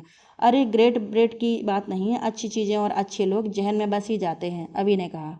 कहानी पर चर्चा करते हुए कब पूरा दिन गुजर गया उन तीनों को पता ही नहीं चला। अभी के मैनेजर ने वहीं उनके लिए लंच वगैरह का इंतजाम कर दिया था। चाय पीते हुए, खाना खाते हुए भी उनका डिस्कशन जारी था। आखिरकार रात के 9 बजे उनकी मीटिंग खत्म हुई। सर, मैं 1 सप्ताह में ये स्क्रिप्ट तैयार कर दूंगा, रोहान ने कहा। ठीक है, हमें इंतजार रहेगा, महेश जी बोले। रोहान के जाने के बाद महेश जी अभी से बोले, ऐसा करते हैं कि अभी जब तक स्क्रिप्ट आती है, हम बारी बारी से सभी मुख्य किरदारों के लिए कलाकारों से बात कर लेते हैं। तब तक उन्हें ऊपरी तौर पर कहानी की रूपरेखा बता दी जाएगी और उन्हें स्क्रिप्ट आने पर उसकी कॉपी उन्हें हम दे देंगे। ठीक है सर, तो कल आपके दफ्तर में मिलते हैं, अभी ने जवाब दिया। ओके, तो अब मैं भी चलता हूँ, कल मिलते हैं, गुड नाइट, महेश जी ने कहा और वहाँ से चले गए। उनके जाने के बाद अभी ने अपने मैनेजर को बुलाया और कहा, अब तुम भी घर जाओ, बहुत देर हो गई है। सर, डिनर मंगवा दूं आपके लिए, मैनेजर ने पूछा। नहीं, मैं जरा बाहर जाऊंगा, वहीं कुछ खा लूंगा। मैनेजर के जाने के बाद अभी ने दफ्तर बंद किया और पास ही के स्ट्रीट फूड सेंटर की तरफ निकल गया। वहां मिलने वाला स्ट्रीट फूड उसे 5 स्टार होटल्स की तुलना में बहुत ज़्यादा पसंद था। अपने पसंदीदा कॉर्नर पर रुककर कृष्णा ने एक प्लेट पाव भाजी ऑर्डर किया और उसे फिनिश करके आइसक्रीम कोन खाते हुए वापस अपने दफ्तर में आ गया। अपने सोफे कम बेड को अरेंज करके लेटते हुए उसने अपने घर पर वीडियो कॉल किया। माँ, बहुत ही जल्दी आप सबको मैं एक बहुत बड़ा सरप्राइज देने वाला हूँ। उसके बाद आप खुद को मुंबई आने से रोक नहीं पाएंगी। अच्छा, जल्दी बता, क्या सरप्राइज है? उन चारों ने एक ही साथ कहा। अरे अभी बता दूंगा तो सरप्राइज क्या रहेगा। चलिए अब मैं रखता हूँ, आज बहुत थक गया हूँ, कहकर कृष्णा ने फ़ोन रख दिया। अभी वो कुछ सोच ही रहा था कि उसके फ़ोन की घंटी बजी। स्क्रीन पर वेदांश जी का नंबर फ्लैश हो रहा था। अरे काका, मैं आपको ही फ़ोन करने के बारे में सोच रहा था। तो सोच क्यों रहा था, किया क्यों नहीं? मैंने देखा इतनी देर हो गई है तो सोचा मैं ही फ़ोन कर लेता हूँ। इसलिए तो सोच रहा था काका कि फ़ोन करूँ या ना करूँ, कहीं आप सो ना गए हों, इसी उधेड़ बुन में था। पगले, बिना तुझसे बात किए मैं सो सकता हूँ? ये बता, आज इतनी देर कहाँ लगा दी? काका, नई फिल्म की स्क्रिप्ट पर काम चल रहा था, उसी में देर हो गई। अरे वाह, बधाई हो। इस बार क्या बना रहा है तू? इस बार मैं वेब सीरीज बना रहा हूँ, उसकी कहानी आपके लिए सरप्राइज है। अच्छा, तो अब काका से भी सीक्रेट? कभी कभी फोन लाइन पर दोनों तरफ से खिलखिलाहटों की आवाज़ गूंज उठी। ठीक है, अब तू आराम कर, मैं भी सोता हूँ। जी काका। फोन रखने के बाद भी कुमार के होठों पर कृष्णा के होठों पर देर तक मुस्कान बनी रही। इसी मुस्कान के साथ वो नींद में डूब गया। अगला 1 सप्ताह बहुत ही व्यस्तता में गुजरा। वेब सीरीज के लिए जिन जिन कलाकारों से बात की गई थी, सबने कृष्णा का नाम सुनकर ही हाँ कर दी। सभी कलाकारों को फाइनल करने के बाद महेश जी ने अभी से कहा, भाई अभी, मैं एक बात सोच रहा था, चूंकि हम वेब सीरीज बना रहे हैं तो इसमें रोमांस का भी एक एंगल होना चाहिए, ताकि दर्शकों को थोड़ा मनोरंजन मिल सके। आपकी बात ठीक है सर, लेकिन चूंकि हम इसे पूरे परिवार को साथ देखने के लायक सोचकर बना रहे हैं, तो रोमांस भी ऐसा रखेंगे जो आजकल की वेब सीरीज की तरह अश्लीलता से भरा हुआ ना हो। अभी ने सुझाव दिया। हाँ भाई, इस बात से मैं सहमत हूँ। तो अगर इस पूरी कहानी की तरह तुम्हारी कोई रियल लाइफ प्रेयसी हो तो उससे जुड़ी कहानी तुम रूहान को बता दो, ताकि वो उसे स्क्रिप्ट में जोड़ सके। उनकी बात सुनकर अभी ने हंसते हुए कहा, नहीं सर, फिलहाल रियल में प्रेयसी तो दूर दूर कोई क्रश भी नहीं है। जिंदगी ने इतना उलझा रखा था कि इस तरफ ध्यान देने का मौका ही नहीं मिला। इसलिए इस एंगल को तो रूहान को अपनी कल्पना के माध्यम से ही स्क्रिप्ट का हिस्सा बनाना होगा। ठीक है, फिर मैं रूहान को ये बात बता देता हूँ। कल वो स्क्रिप्ट लेकर आने वाला है। कह दूंगा 2 दिन और वक्त लेकर ये एंगल भी ऐड कर दे, फाइनली स्क्रिप्ट लाए। महेश जी ने कहा, सर फिर हमें एक अभिनेत्री की भी तो ज़रूरत पड़ेगी अब। क्या कहते हैं आप? शनाया चोपड़ा से बात की जाए, आर्यन के साथ उसकी जोड़ी सही रहेगी, अभी ने सुझाव दिया। हाँ, अभिनय के साथ साथ शनाया का व्यवहार भी बहुत अच्छा है। मैं कल उसे खबर भिजवाता हूँ। ठीक है सर, तो अब स्क्रिप्ट आने पर मिलते हैं। अभी ने कहा और वापस अपने दफ्तर आ गया। 2 दिनों बाद जब रूहान फाइनल स्क्रिप्ट लेकर आया तब आनंद जी ने सभी कलाकारों के साथ एक मीटिंग रखी। मीटिंग में उन्होंने सबको स्क्रिप्ट की एक एक कॉपी दी और शूटिंग शुरू करने से पहले कुछ जरूरी मुद्दों पर चर्चा की। अभी ने उन सबको संबोधित करते हुए कहा, जब तक सेट वगैरह तैयार होने का काम होता है आप सब अपने अपने किरदार को अच्छी तरह समझ लीजिए। कहीं कोई कन्फ्यूजन हो तो आप कभी भी किसी भी वक्त मेरे दफ्तर आ सकते हैं। सभी कलाकारों ने मुस्कुराते हुए हाँ में सिर हिला दिया। प्री प्रोडक्शन का काम खत्म करने में लगभग 1 महीना गुजर गया। आज सेट पर वेब सीरीज का मुहूर्त था। रूहान और अभी ने मिलकर इस वेब सीरीज का शीर्षक रखा था अनोखा रिश्ता। अभी के आग्रह पर वेदांश जी मुहूर्त में शामिल होने आए थे। वेब सीरीज से जुड़े कलाकारों को उनके गेटअप में देखकर वेदांश जी ने इसकी कहानी का अंदाजा लगा लिया था। तो आखिर तुमने अपनी माओ को उनका जायज़ सम्मान दिलाने का रास्ता ढूंढ ही लिया? वेदांश जी ने अभी की पीठ थपथपाते हुए कहा। जी काका, अभी मुस्कुराया। ईश्वर तुम्हें सफलता दे मेरे बच्चे। वेदांश जी ने प्यार से अभी का माथा चूम लिया। अपने दल के साथ मिलकर अभी ने तेजी से वेब सीरीज की शूटिंग शुरू कर दी। फिल्म सिटी में ही महेश जी ने छोटे से कस्बे से लेकर दिल्ली और लखनऊ तक का सेट तैयार करवा लिया था। 10 महीनों के अथक परिश्रम के बाद वेब सीरीज बनकर तैयार हो गई। इसके प्रोमो को रिलीज करते हुए महेश जी के साथ अभी का दिल भी ये सोचकर जोरों से धड़क रहा था कि पता नहीं ऑडियंस की कैसी प्रतिक्रिया मिलेगी। आज के दौर में कोई भी इस तरह की सीधी सादी कहानी पसंद भी करेगा या नहीं। लेकिन देखते ही देखते 1 सप्ताह में तलाश अनोखा रिश्ता का प्रोमो यूट्यूब पर सबसे ज़्यादा देखे जाने वाले वीडियो की लिस्ट में शामिल होकर ट्रेंड करने लगा। अभी की चारों माँओं ने भी इस प्रोमो को देखा। इसे देखते ही उन सबकी आंखों में खुशी के आंसू आ गए थे। हेमा बोली, देखो हमारे बच्चे ने क्या बनाया है। उसे सचमुच अब हमारे साथ अपने रिश्ते पर किसी तरह की शर्मिंदगी नहीं है। हमारा बच्चा मासूमियत में की गई एक भूल का पश्चाताप करने के लिए ये अनूठा रास्ता निकाल लेगा, इसकी तो मैंने कभी कल्पना ही नहीं की थी। तो यही था वो सरप्राइज जिसकी वो उस दिन बात कर रहा था। इसे देखकर तो ऐसा लग रहा है मानो उसने सारी दुनिया ही हमारी झोली में डाल दी है, महिमा बोली। आशा ने भी चहकते हुए कहा, अब हम अपने बेटे के साथ सर उठाकर मुंबई जाएंगे और उसके खंडाला वाले घर में भी। हाँ, अब कोई हमारी वजह से हमारे बच्चे का मजाक नहीं उड़ाएगा। देखो सब इस छोटे से प्रोमो की ही कितनी तारीफ कर रहे हैं, इंदु बोली। सबने उनकी बात से सहमति जताई। आखिरकार वो दिन भी आ गया जब अनोखा रिश्ता को OTT पर रिलीज कर दिया गया। धीरे धीरे जब ये बात प्रचारित होना शुरू हुई कि अनोखा रिश्ता मशहूर निर्देशक अभी के जीवन की असली कहानी है, तब सारे बॉलीवुड में चर्चाओं का बाजार गर्म हो गया। रिपोर्टर इंटरव्यू लेने के लिए अभी को फ़ोन पर फ़ोन करने लगे। तब अभी ने अपनी चारों माँओं और वेदांश जी से मुंबई आने का आग्रह किया। वेदांश जी सबको साथ लेकर अभी के पास मुंबई पहुंचे। अभी ने अपनी चारों माँओं को दुनिया के सामने लाकर उनके साथ ही प्रिंट मीडिया और टेलीविज़न मीडिया को एक विस्तृत इंटरव्यू दिया। जिसने भी इस इंटरव्यू को देखा उसकी नज़र में अभी और उसकी चारों माँओं के साथ साथ वेदांश जी का कद भी बहुत ऊंचा हो गया। सबकी नज़रों में उनके लिए सम्मान ही सम्मान था। ये सब देख सुनकर आज मनोहर जी और भारती जी भी पछता रहे थे कि काश उन्होंने भाग्य से मिले हुए उस बच्चे को अपने अपमान का बदला लेने वाला मोहरा न बनाया होता, उसे गलत रास्ते पर जानबूझकर ना जाने दिया होता और अंततः उसे घर से ना निकाला होता, तो शायद आज वो भी इस इंटरव्यू का हिस्सा होते। उधर कृष्णा 2 महीने की छुट्टियों पर अपनी माँओं और काका के साथ अपने खंडाला वाले घर में था। तो अब तो जब मेरी अगली फिल्म की शूटिंग होगी और जब अनोखा रिश्ता की सक्सेस पार्टी होगी तब आप लोग आएंगे ना। तब अब तो खत्म हो गई ना आप लोगों की चिंता कि लोग क्या कहेंगे, कृष्णा ने पूछा। हाँ बेटे, सारी चिंताएं मिट गईं आज, हेमा ने स्नेह से अपना हाथ उसके सर पर रखते हुए कहा। तेरा पश्चाताप पूरा हुआ बेटे, अब तू बस भविष्य की तरफ देख, वेदांश जी बोले। उनकी बात से सहमत होते हुए इंदु बोली, बिल्कुल ठीक कह रहे हैं भाई जी। अब तो तू हमारे लिए इस वेब सीरीज के कृष्णा की वाली हीरोइन के जैसी ही प्यारी सी बहू ला दे बस। हाँ, अब इसकी सफलता के साथ साथ बहू की तलाश भी सफल होनी चाहिए, आशा ने कहा। और बहू से कहना 4 सासों से डरने की कोई ज़रूरत नहीं है, हम उसे ढेर सारा प्यार देंगे और वो बस हमारे बेटे को ढेर सारा प्यार दे।